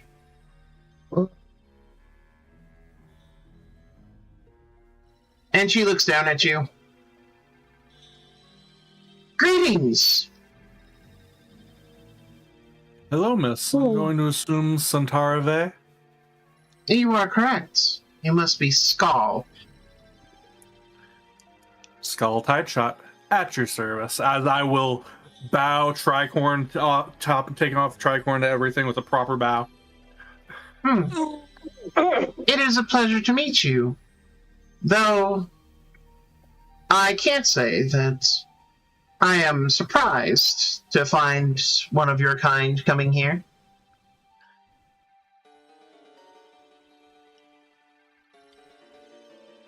Yeah, there were a lot of people making their way here. We just got here first.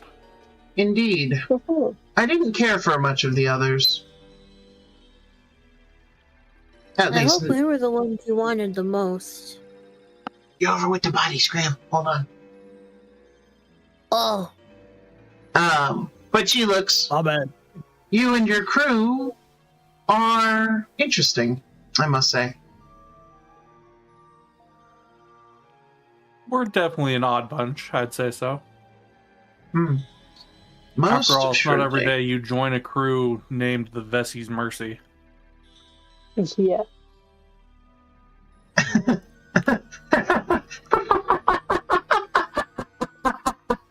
Vexing's Mercy.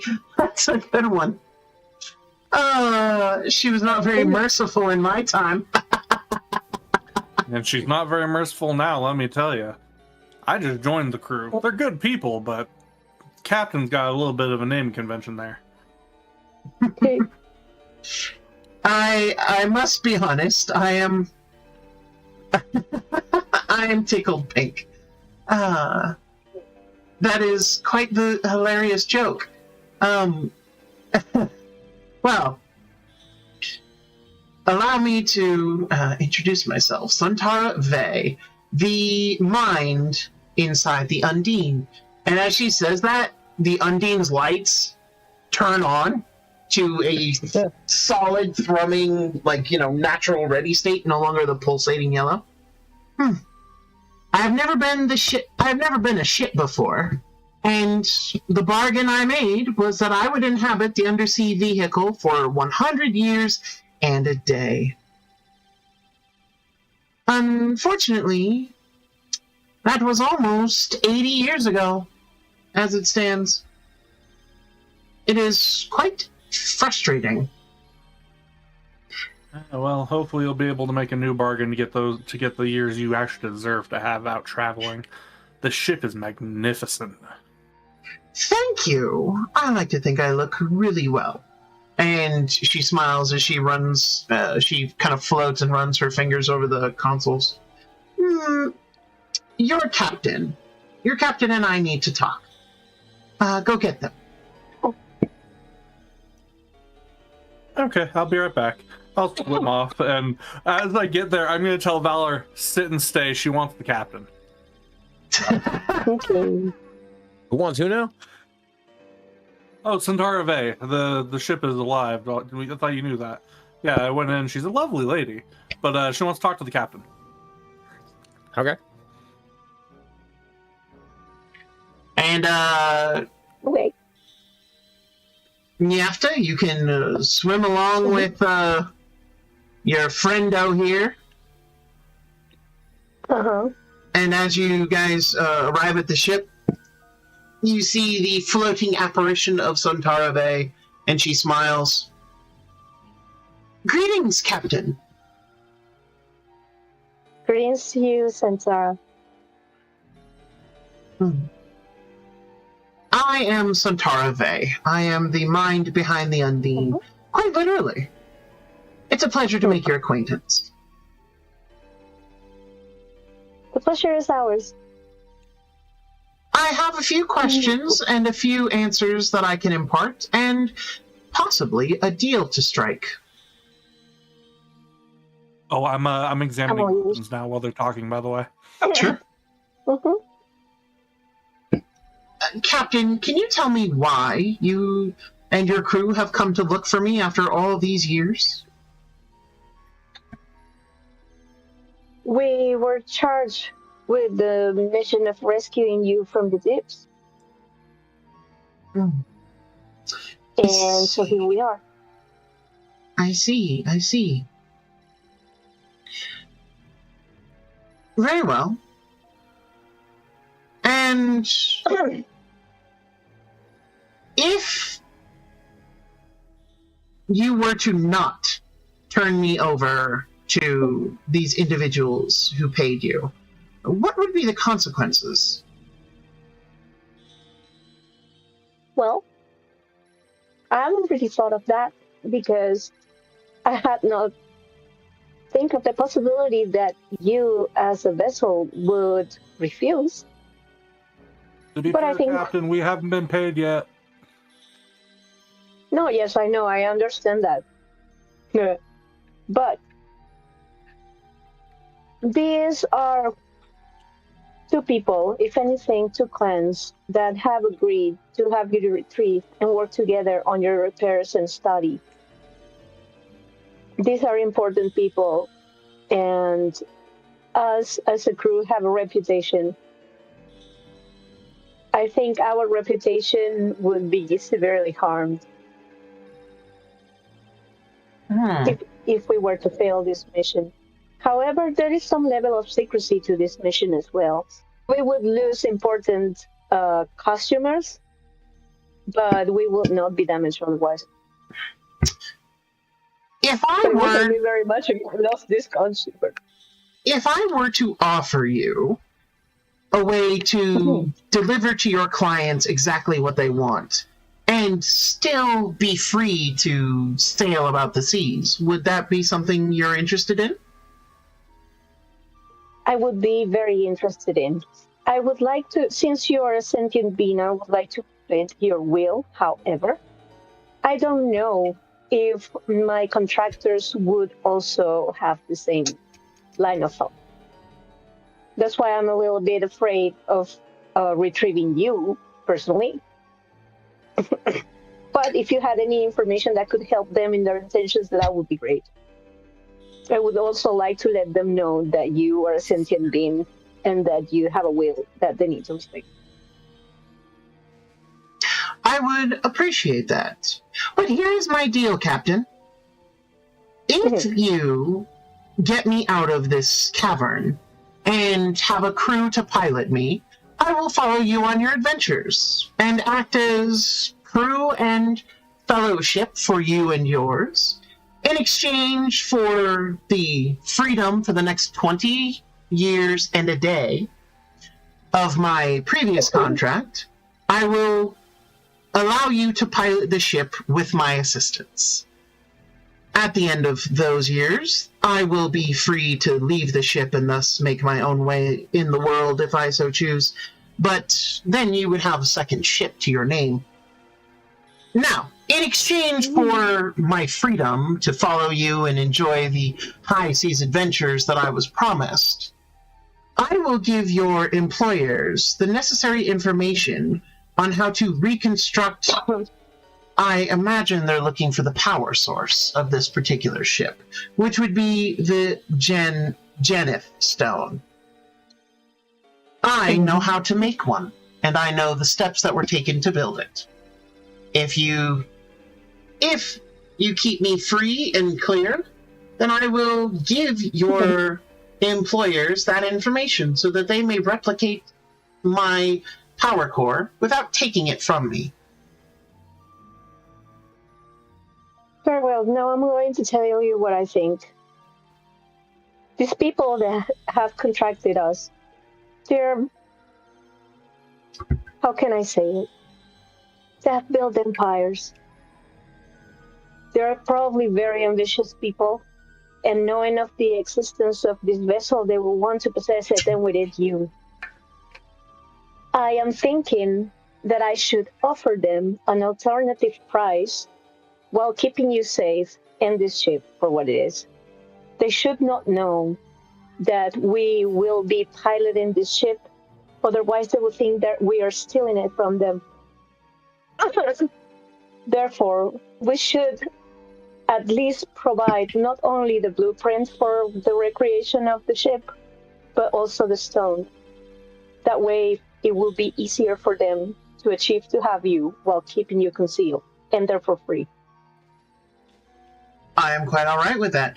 Did you manage to find companion? My crew said yes.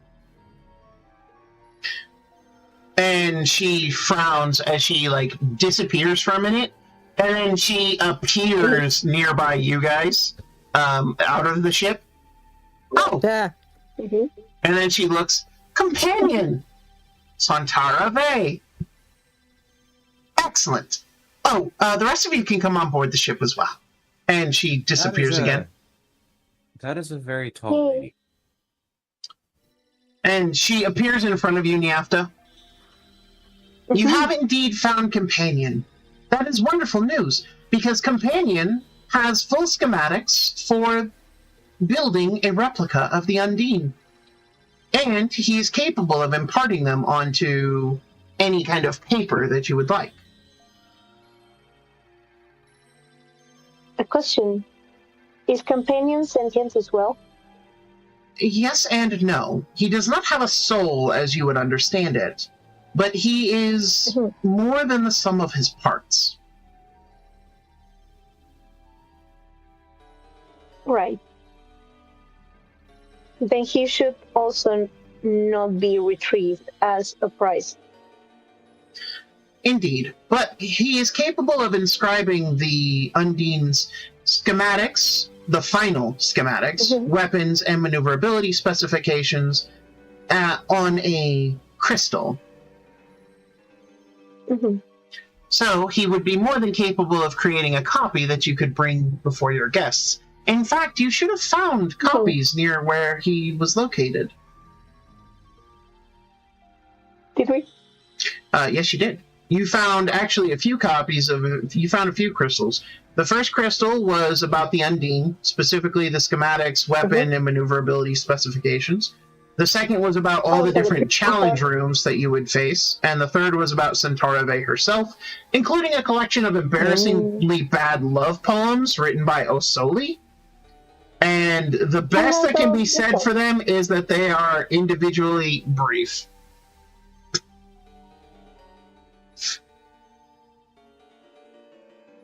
But I think that if you were to turn over the blueprints to the Undine, and I were to give you the knowledge of the crystal, I think that your employers would call that a win. I hope they will. I really do. For the well-being of everybody, including you and my pockets. Excellent.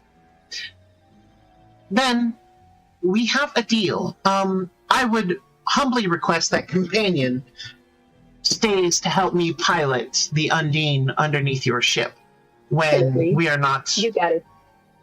Thank you. You're very kind. Yeah.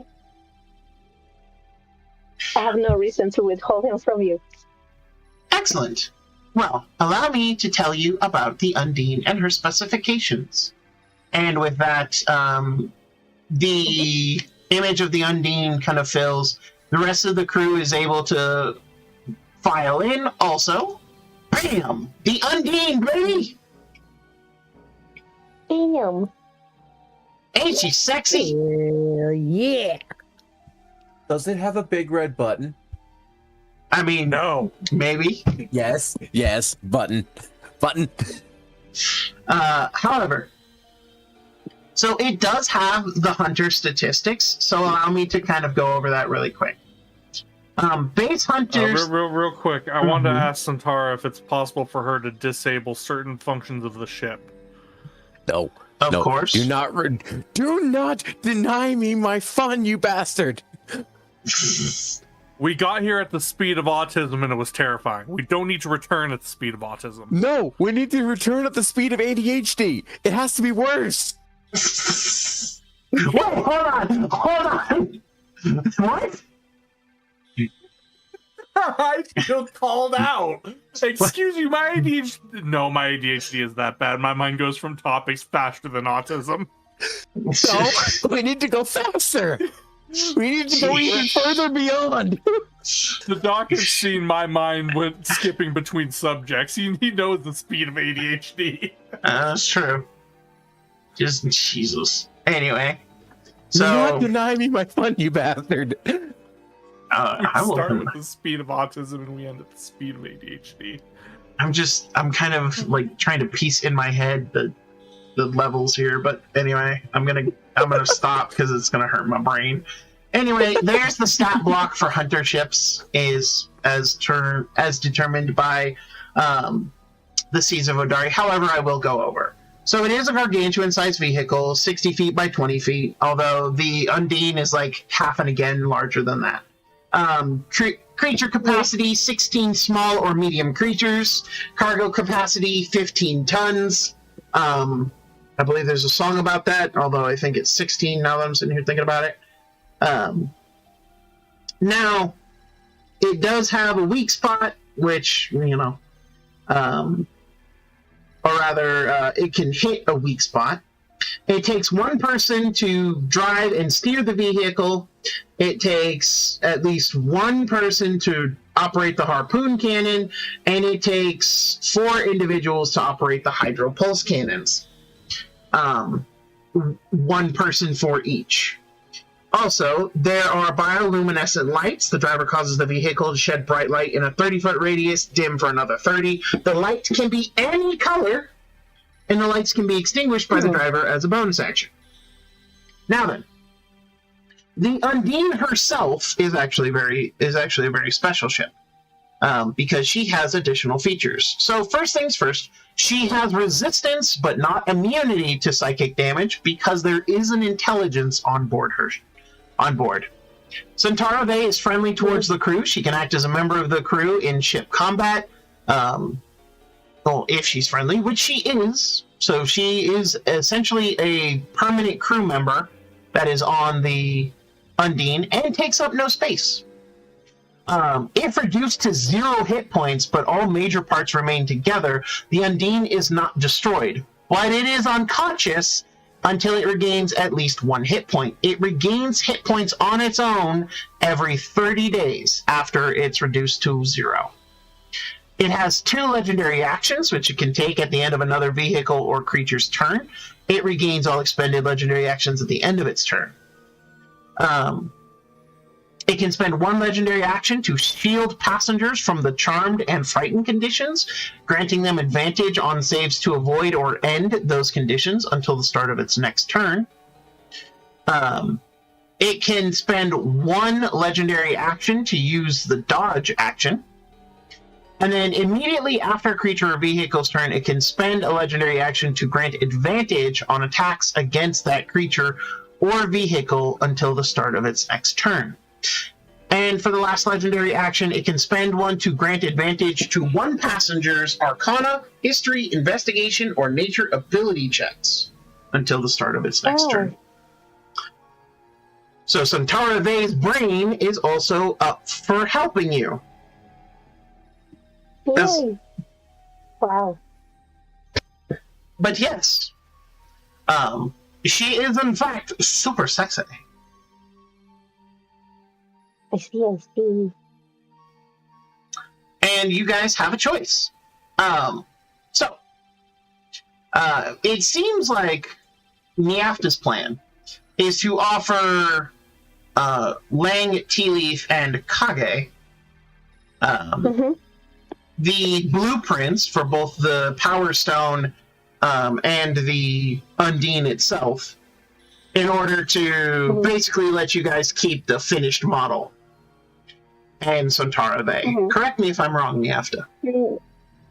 No, because we want to keep her, but because she wants to stay with us. Fair enough. Now, for the next 20 years and a day, Sontara Bay is going to be a sentient presence on your ship. Now, when she leaves, there is a question of whether or not these additional abilities will go away with her departure. You don't know for sure, and even she has no way of knowing. However, so long as she's a part of the ship, these extra abilities the Undine has are granted to you. Now, you will have to negotiate with Kage and Lang Tea Leaf in order to kind of see what they're looking for, but at the moment, the Undine is willing to work with you, and you can technically hire more crew, Niafta. Technically. So what, now I'm in charge of 2 ships? Yeah, technically. Yeah, we're starting our own fleet now. That is how this works. Although, you could put Cade in charge of, you could put Cade as the physical member in charge of the Undine. Oh, there is one other thing to mention. Sontara Bay can project herself 100 feet, up to 100 feet from the Undine itself.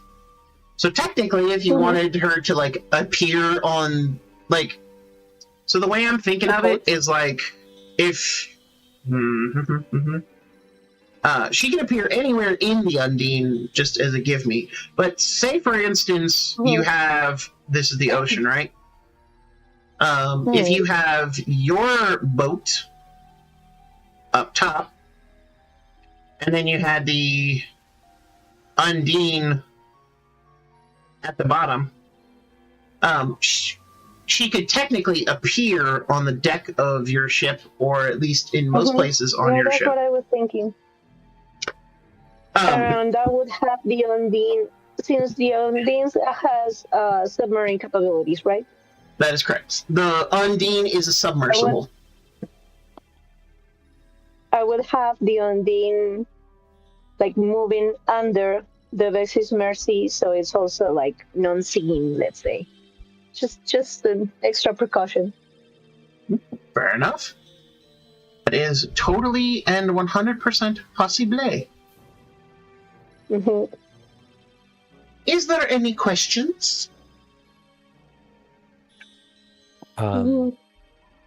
As far so my understanding of the plan is that we're going to give them the blueprints without even letting Kage or Miss Tea Leaf know that Sontara Bay or Companion exist.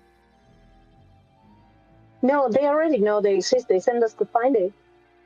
They sent us to find they the sent Undine. you to find the ship. They don't know necessarily that the Fae or the Companion exists.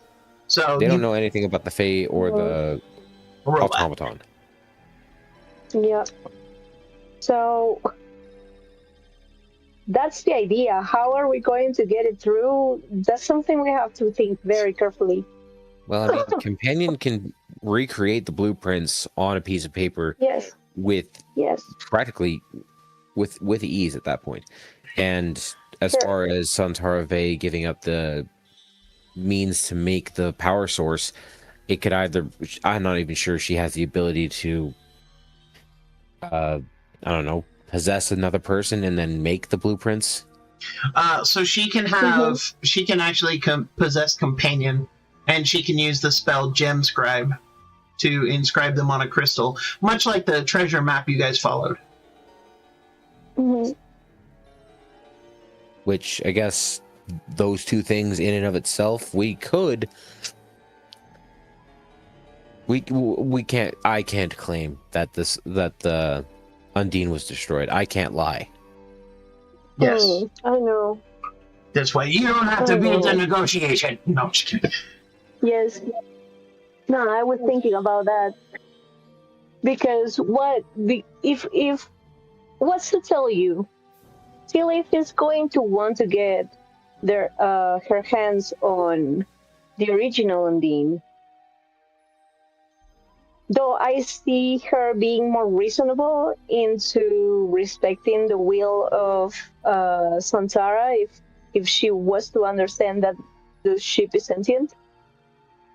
On the other hand, the conditions that Tea Leaf gave us weren't that she wants the Undine. Her exact phrasing was, we want you to find the Undine, but if you cannot bring us back the Undine, we want you to bring us back its power source. All right.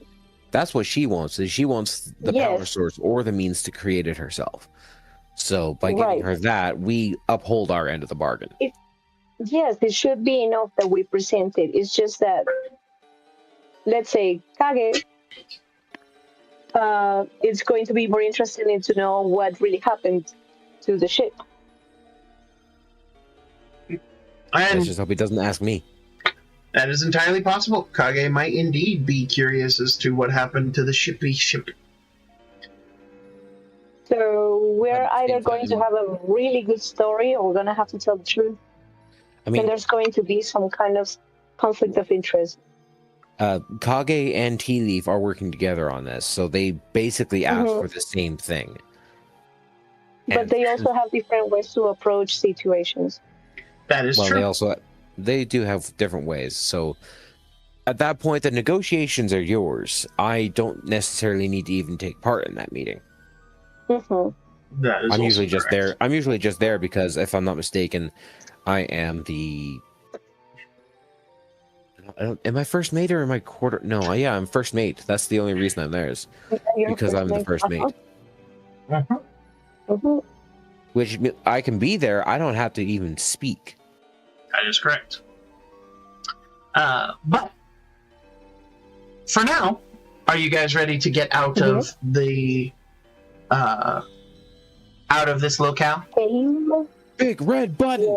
Big red button. So unless anybody objects, you're all piling into the Undine, correct? I don't think there was anything in the in our actual ship that we wanted to keep. To be fair, the actual ship, the other ship that we came here in was a loner. So, is there a way for us to bring back those loner ships? I mean, you could at the very least have the Okaino priest bring one along.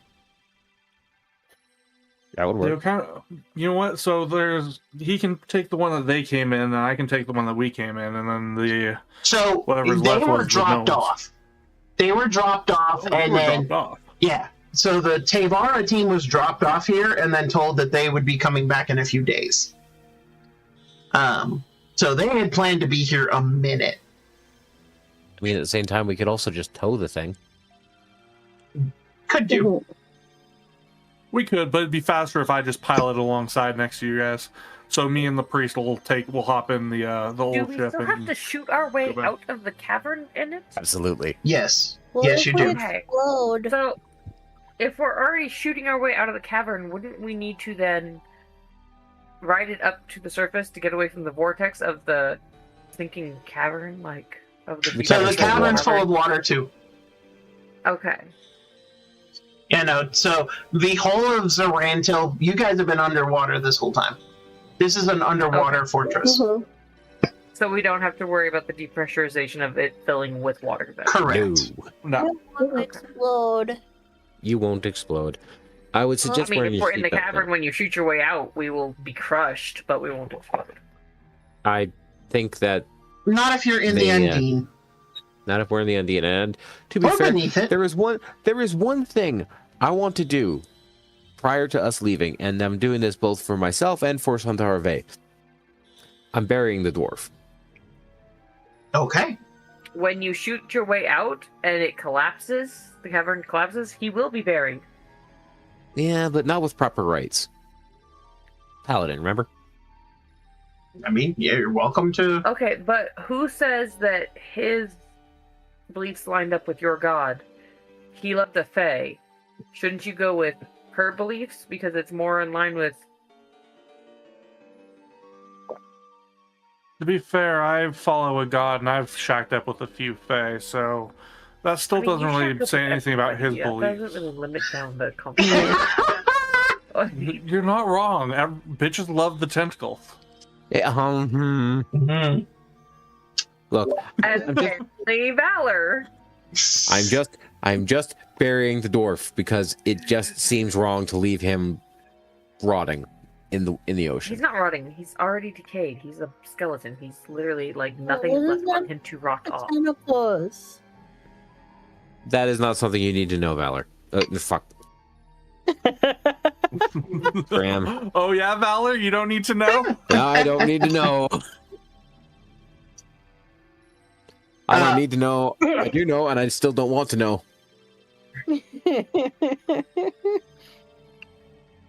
want to know how you know. That's a pretty good slip. I'm burying the dwarf. I don't care what religion he follows. My particular god is just the guy that knows everything. It's So- very egocentric of you. I believe the term is narcissism with delusions of grandeur, but still. So, I mean, burying him is not an issue. You're looking for your particular god is who again? It's Toro.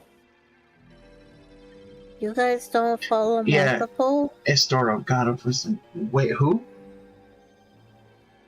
We What don't did you follow say? multiple. Hold. What did you say there, Scram? You guys don't follow multiple? Oh, There's multiple. more than one. Following multiple can get messy. Not really. No, not really. I follow multiple. Depends, I guess. And It then depends on the pantheon/pantheons. Also depends on the gods. Not really. If you follow one god and that god hates another god and you decide to follow that god, it just ends up being, it's like, when your parents get divorced and they're trying to decide who gets to stay with you for Christmas. If there's anything I've learned Okay, over but the years, when your parents get divorced and they they hate each other, you don't decide to hate one parent because the other hates them. You decide to choose for yourself which parent is, I mean, Yes, but we're talking That's about not how real life works. God. Semantics.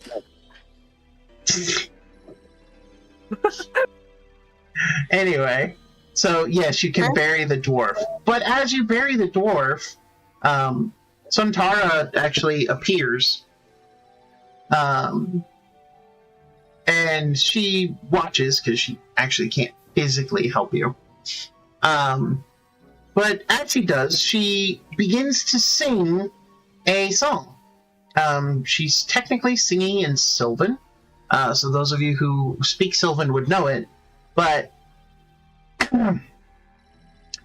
the song goes, "Sing me a song of wondrous things, of marvels yet to be. This is the song that Sindri sings in her workshop under the sea. Sing me a song of the forge's fire, of metal, speed, and steam. That is the song that Sindri sings to those who build her dream." And she sings this while you bury her friend. When you get to leaving an epitaph, she looks to Companion and will have him scratch out, "Here lies Piapo, devoted cleric of Sindri and engineer extreme, dear friend." And she will list his death date, as she does not know his birth date. Companion would know their birthday, wouldn't they? Let me roll. Companion has memory issues. Lucky for this, he does. And yeah, this dwarf lived a fuck off long time. Dwarves, just so everybody's aware, Dwarves can live about 400 years. This guy died at 386. Long life for a dwarf. Oh. And he spent at least 80 years in here. Yeah. Oh, Rest in peace, dwarf. Goodbye, Piapo. I'm off to the adventures that were promised. And she disappears to reappear back inside the Undine. So, are you all ready to escape? Absolutely. I'm assuming Skull and the cleric have gone back to the ship the old-fashioned way. I mean, they can... Yeah, he and I would have absconded the old-fashioned way to get to the ship. That way we can also, see where you're going to come out so we can keep the gnomes away. If necessary. So, fun point of fact, you find parts of the gnomes. Oh, no. None of the rest of them. Oh, no. Oh. What? You remember the fey creatures that were hunting everyone? Oh. Yeah, I don't think the gnomes got away. What about their ship? So you go out, you discover that the ships that are here for you is a... Let me double check my notes on this book. Black.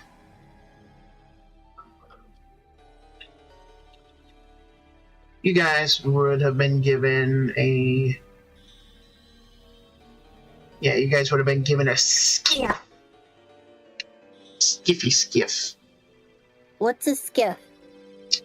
A small ship that can be piloted by a single person rather easily. Indeed. They're also single deck ships, but I have art. Oh. I have art.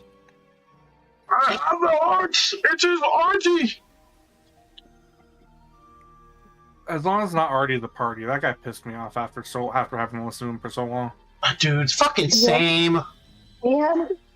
He has had the same playlist for at least 7 years, which is the time that I worked there. It's longer than Had that, I promise security you. that was constantly put on his guard detail because he liked me. Oh my god, it gets worse when you're stuck at the stage all fucking night. You poor bastard. All because all of the rest of the crowd I would sit there and I would just on occasion just have fun and dance to the music. The crowd apparently fucking loved me, so Artie loved me, and I started sticking me there all the time. Yeah. So Because note you're to the self, party never be security guy. fun. Yeah, that's entirely on you there, Chief. But yes, this is the skiff. This is the Speedy Gonzalez craft that you guys took. However, you see that there is a skiff. You also see that there is what is left of what is known as an ironclad. Or actually, no. There are pieces of an ironclad left behind. The ironclad itself seems to be gone. An ironclad, for those who don't know, it is a dwarf submarine. It is I'm mixing up the two vessels. They came in a regular submersible. An ironclad is specifically a dwarven gunship, and it is got all the fucking cannons. It is also We're not telling Grimmier about that one, right? Because he would absolutely have a conniption fit. Yeah, no. But so the submersible that they arrived in seems to be gone. They seem to have... Somebody seems to have survived the attack because there is no other ship for the individuals coming from Zoweni. You guys murdered the Tavaran group. You guys are the Viraki group. So, yeah, no. So you guys see your skiff tied up, and that is the only thing that is left. Now,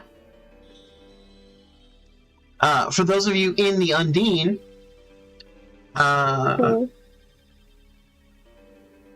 you guys are able to, just and then whoever would like to press the button. Yeah. Where's the button for it? Can I press the button?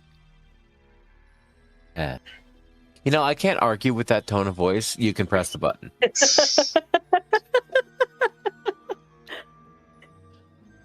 How big is the button? It's Yes. not huge. It's not a huge button. I like the button that Grandma senses the fidget speed of autism. and walks over to the button and is looking over it.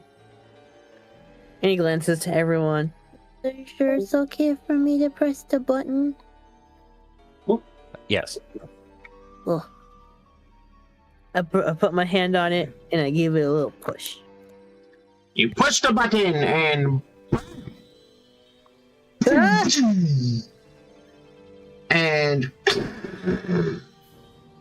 and you guys are able to you guys watch as Santara Ve is standing at the helm, and she just hold on, and as you break through what is left and are free.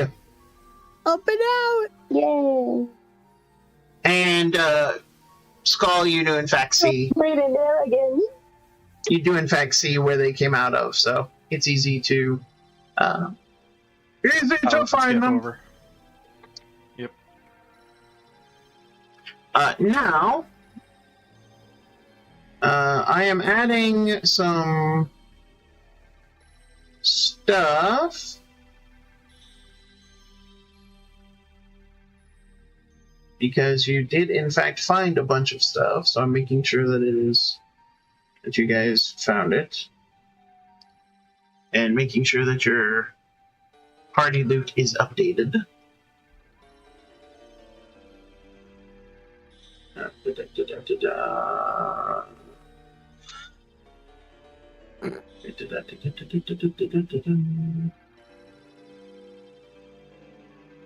While you're tallying that up, I could probably describe to you the levels that we were discussing earlier. There's, the speed of autism, and there's the speed of ADHD, and there's the speed of ADD, and then there's the speed of Adderall.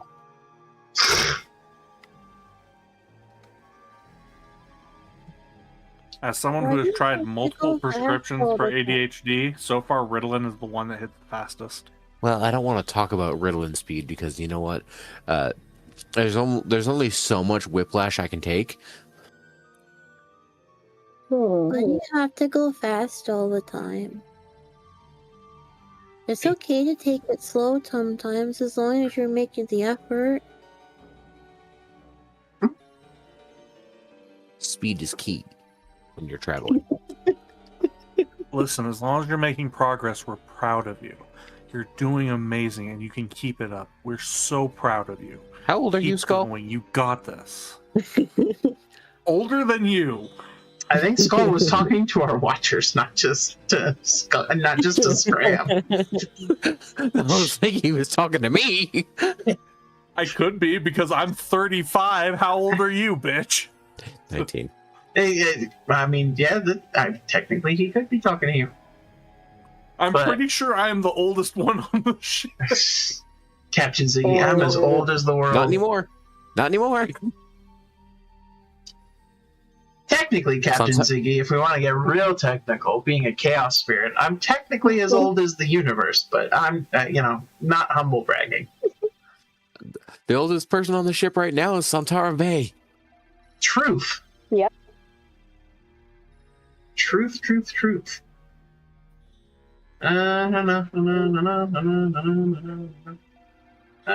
the fun thing about OCs is when you get into the realm of multiverses, because then things get a little lopsided.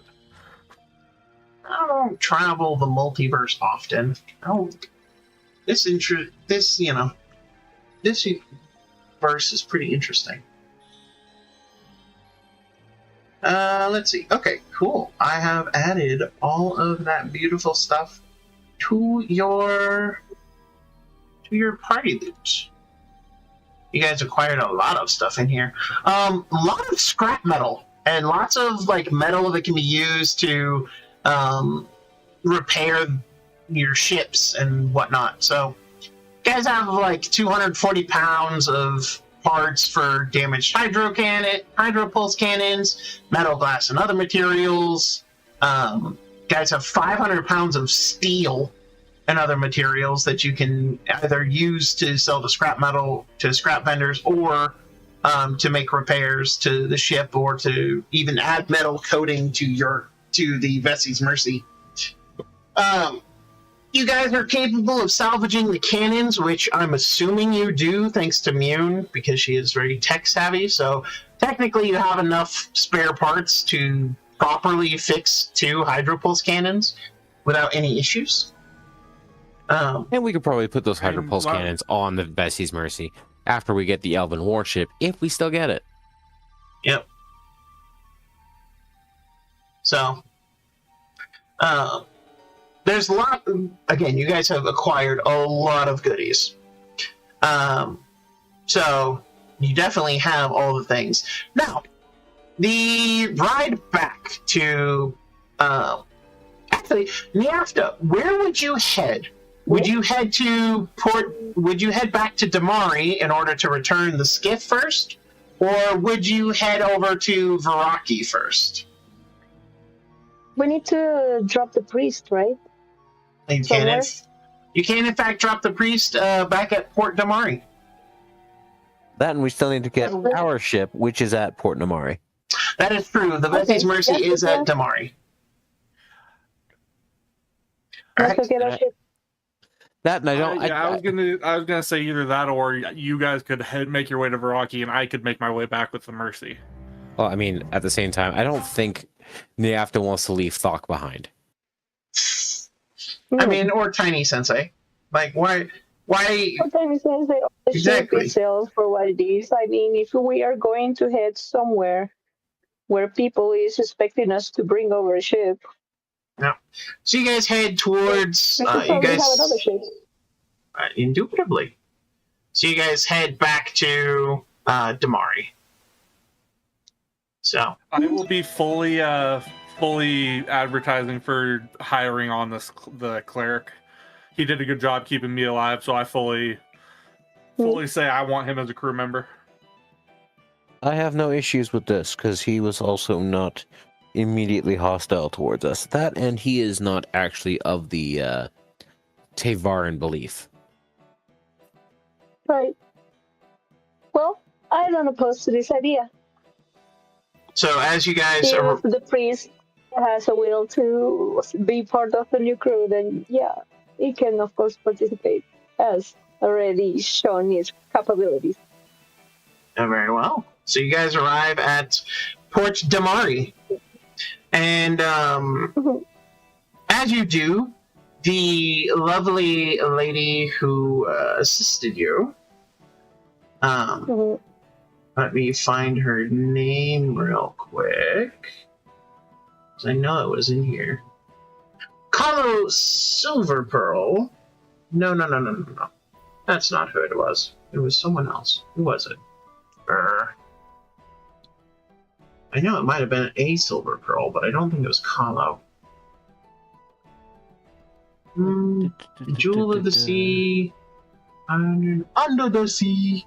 Under the sea. I couldn't help it. Sorry. I like it better. For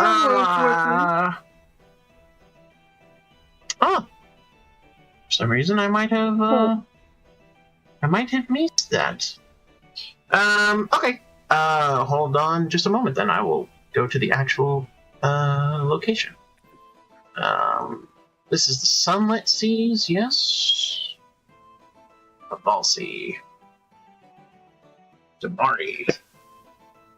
Aha! It is Kelania.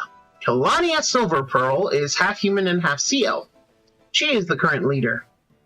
And she was talking to your to a man that to the individual that was sent by House Tea Leaf to help you negotiate with her. You left him behind. Because, again, that was not his job to go bother anybody. So, Rocky, here we go.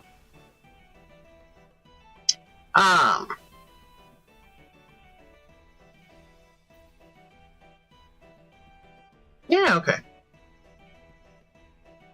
And as you return, the city is bustling with life. Trade is going. You can see the Vessie's Mercy under, like, as you're, like, approaching. Question, do you travel... So, quick thing, Nyapta. There's no way to approach Damari without somebody seeing the Undine. There's just no way to do it. However, you can approach and basically tie up or dock yourself next to the Vessie's Mercy. That way, you guys can get out of the Mercy and then approach on a different...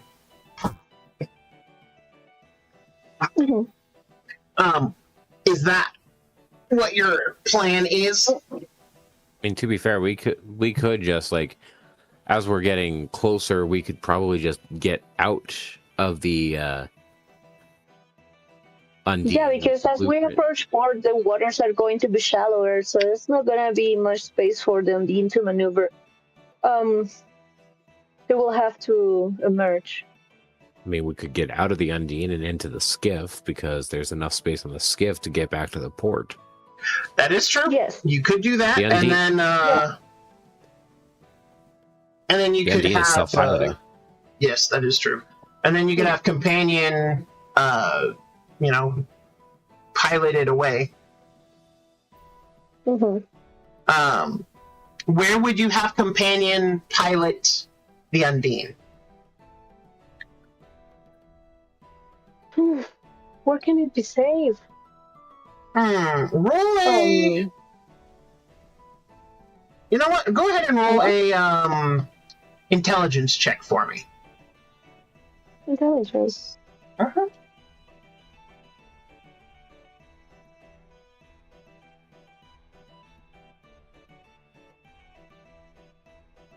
Oh. The check is at the big number, yes? Yes. So, you know that Valledo, the city you first arrived in Vraki, you know that would be safe because it is far enough away from here that no one would connect the two ships together. It's also a safe harbor because, again, first of all, no one would know it was there, or no one would know why it was there. They don't have any undersea ships or underwater ships coming in and out.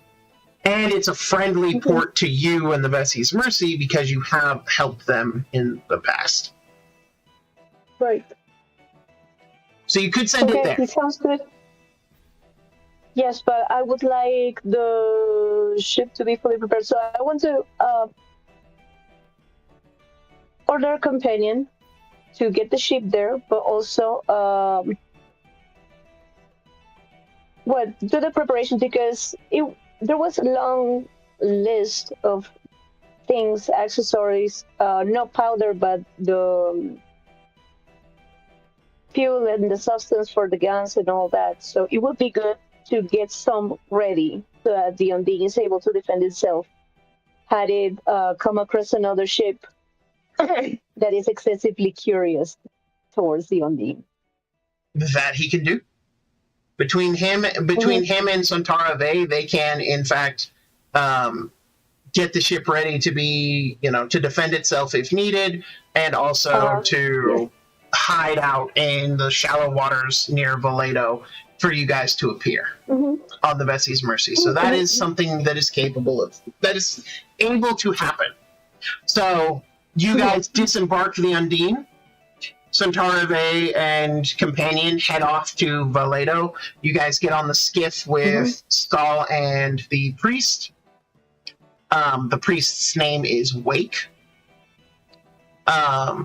And Wake looks to you, and you have to. Thank you, Captain. I appreciate you bringing me back here. I suppose if you still wanted to depart each other's company, we can do so. Well, right now we're going to be needing more hands to crew the Undine. Perhaps make a couple exchanges from my original crew. You're more than welcome to participate. I see. Well, I would be honored to join a crew, so long as you understand that I worship the god Okaino, and I will not be compromising my beliefs. She's had no issues with me, and I worship the same. I worship Astoro. Multiple. Ah, seems that many gods are welcome aboard. Yeah. Then allow me to say thank you again, Captain, and I look forward to working with you. And he extends his hand to you. Awesome. We'll have to keep talking to you, taking your name, and putting you on the list of the crew. He nods. I will be sure to sign your charter as soon as we get onto your ship properly. Welcome to the crew of the Vessie's Mercy. Believe me, I've tried many times to I've pleaded with the captain to rename the ship. She refuses. It is a great name. Why change it? I mean, how come every time Exactly. you people to the ship, you whine and bitch about it? I don't like the name of Yeah, the ship. for real. Like, you complain every single time. Like, we kind of get it. I don't like the name of the ship. Let's be fair here, Valor. We are the mercy that's brought upon those that need to be sent to Vessi. I just, Yeah. well, you know what? Fine. It's ironic. It's clever. It's like you complaining. Somebody's got to be. Like, it's okay, it's happening, you know? It's okay. You know that our adventures will always be legendary. God. Yeah. Fucking damn it. You Like probably it makes it very short. And I'm proud of myself, yes, very. Who is this blue guy? This is Wake Island Skip, your new crew member. Oh, shit. this is the. Oh, yeah. Okay. It's really? it's like a bigger version of Reeves. I mean, this guy's a sea elf, not a siren, but yes. Oh, okay. That was Reeve. He was the siren. And he's Yeah. 255 years old. Yes, he is. That's wild. Well, elves can live practically forever. It's 700 years. That's not forever. It's just longer than the rest of you. Yep. It's just 7 generations in our lifespan. We're like puppies to them. Well, I mean, they don't have the Lord of the Rings lifespan, which is sad. Yeah, the thousands of years. Thousands upon thousands upon thousands. They were classified as immortal. Yeah, Yeah, they only die when they're killed. but yes, you now have Wake Island Skip as one of your members of the crew. Technically, he is technically he could be a surgeon. He is technically qualified to be a surgeon. But we have dog. You do, but I am a surgeon. you do have indeed. Thok. We have Thok. Thok is surgical when you challenge him to do practically anything. No, she said that you guys have Doc, Oh yeah. the Doc, damage DMC. obliteration construct.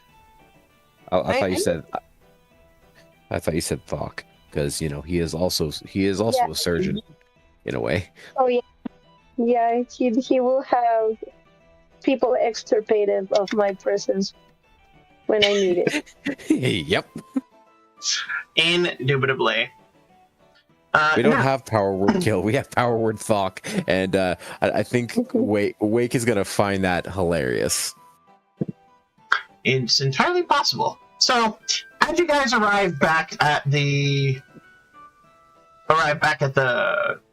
port, and you arrive in the skiff, you can see that the representative for House Tea Leaf, she kind of looks, oh, were you unable to secure the Undine? She says, looking at Niafta. Mm-hmm. Cool. Sorry, cool. This is your looking at contact for House Tea Leaf. And she looks at you. We have been able to find the Undine and all the blueprints and the things necessary to reconstruct it or make a new one from scratch. I see. Well, I'm sure that will be more than acceptable then. Mm-hmm. Do you need to rest, or shall we head back to Varaki and Vardy at once? I would like to allow my crew to rest. Certainly. Then I will make sure to procure us some lodgings, and then we can stay here the night, and then we will leave with the tide in the morrow. Mm. Very good. And with that, she leads you guys towards the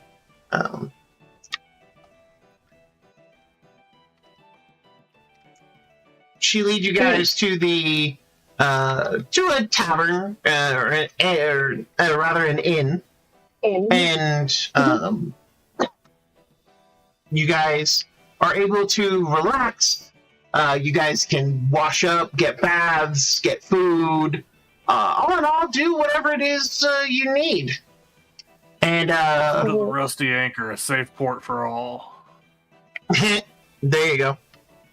That's a SpongeBob reference. Could be. And Could be. It just came off the top of my head, though, so I have no idea. And so I have been busy messing with your handouts. So now you have the crew of the Vessi's Mercy Fleet. It is, in fact, a fleet. Niafta is obviously the flag captain.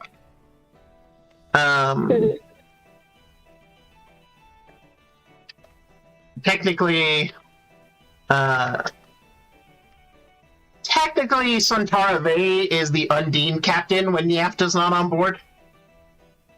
Mm-hmm. Also, I have put Wake as one of your deckhands. I have put Companion as the helmsman for the Undine specifically. And so this is how your new thing looks. Also, I put the capacity for the Undine. Oh, also, allow me to add one more thing. Because I think it's important. Cargo capacity. Now, there is a chance some of this information will change, because there is something you guys were bargaining for in the retrieving of the ship and the Undine specifically. Mm-hmm. But for the Vessi's Mercy, and then for the Undine, so the Undine is capable of carrying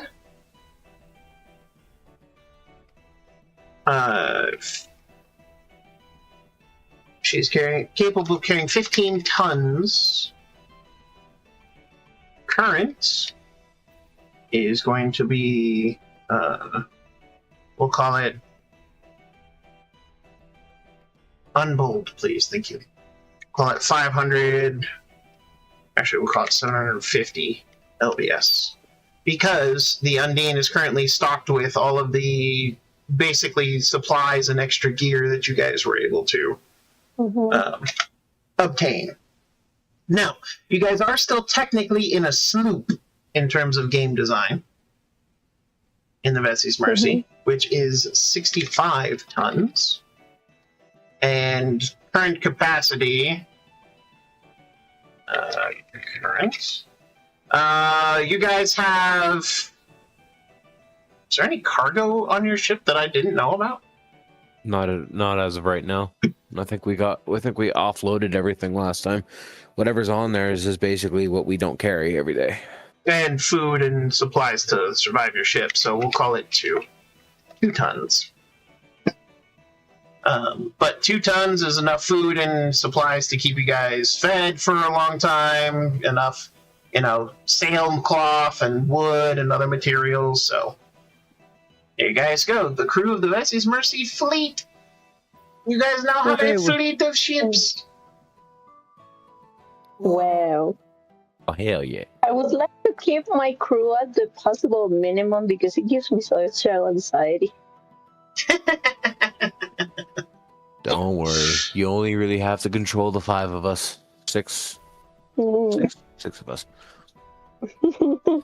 But with that, we arrive but I'm in charge. I'm responsible for these people. Yes, you are indeed responsible for these people. Look, the vote went to you for captain, not me. And as far as I'm concerned, I don't want the vote anymore. I don't want it. You're like, to hell with all this. I'm good. I'm good. I've had it. I don't want to see it. I don't want to see it. But it's too much paperwork. With that, you guys take a well-deserved rest. Finally, not wet anymore, as you guys are able to dry out your clothes and sit next to roaring fires, if so desired. Have good hot food and not taste that constant saltiness in your mouths. Giggity. But with that, we shall end the session here today. So I would like to thank all of you who watched very much. We greatly appreciate the audience. You are all beautiful people. And look at that. We actually managed to fucking stay live for a whole goddamn stream. Yay. I don't know what the fuck was going on last because week. I actually decided to bring up stream 2. Twitch decided it had to work if 2 of us were trying at the same time. I guess. I guess so. What would happen if 3 of us tried at the same time? I'm all for it. Maximum power. But I, of course, could not do this without my fantastic cast of characters. We have, of course, the Selkie Barbarian Roan, who is played by my dear sister Ivy. Unfortunately, she had to go put her child to bed. So that is where she ran off to. Of course, we have Being a mother comes first. Yep. We have the brother of mine and fellow streamer, Mr. Crow, playing Skull. Remember, everyone, if we do it live, we can get away with it. Anyway.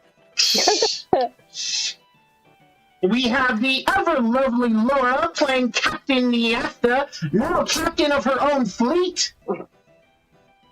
God damn it. She sounds so defeated. She's No, I mean, more and more responsibilities. And also, like, I am withholding something that I was supposed to retrieve. And these people are such people. They have so much money and have so much people. I was supposed to work for them, Brad. Well, just remember that you told the person that cannot lie to stay out of it. Remember that. And that was a good call on her part. Stay out of it. Yeah. I intend to. It's like, yeah. We have... My thing is... It is possible that the House of Shadows, knowing the nature of my first mate, might, try and get to him and interrogate him in private, which that fucked me up mentally. I can bullshit my way out of any situation without telling a lie. I'm well aware of that. I mean... Well, you fucking better. Fucking better! I love that! See, there's valor fears no man.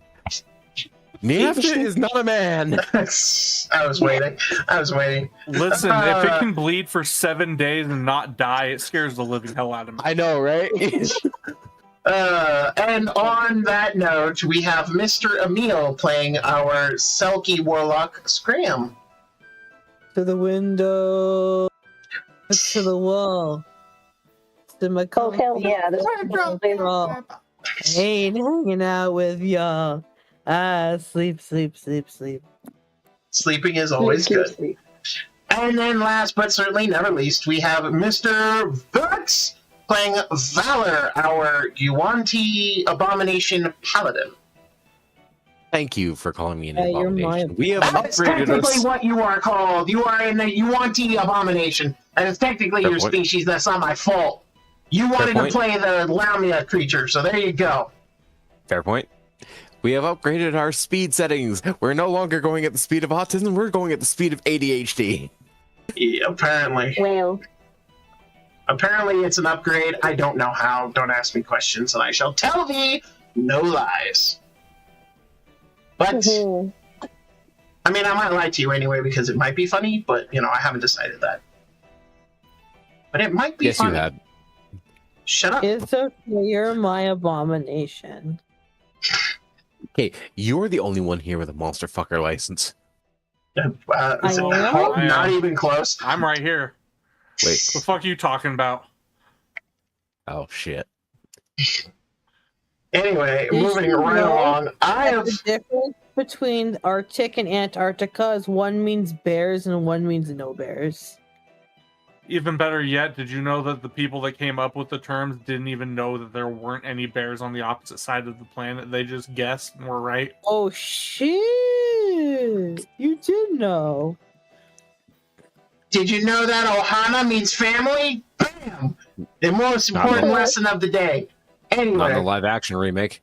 yeah, but we don't talk about horrific accidents and abominations before gods and men. We don't talk about, horrific shit like that because it's horrifying and we hate it.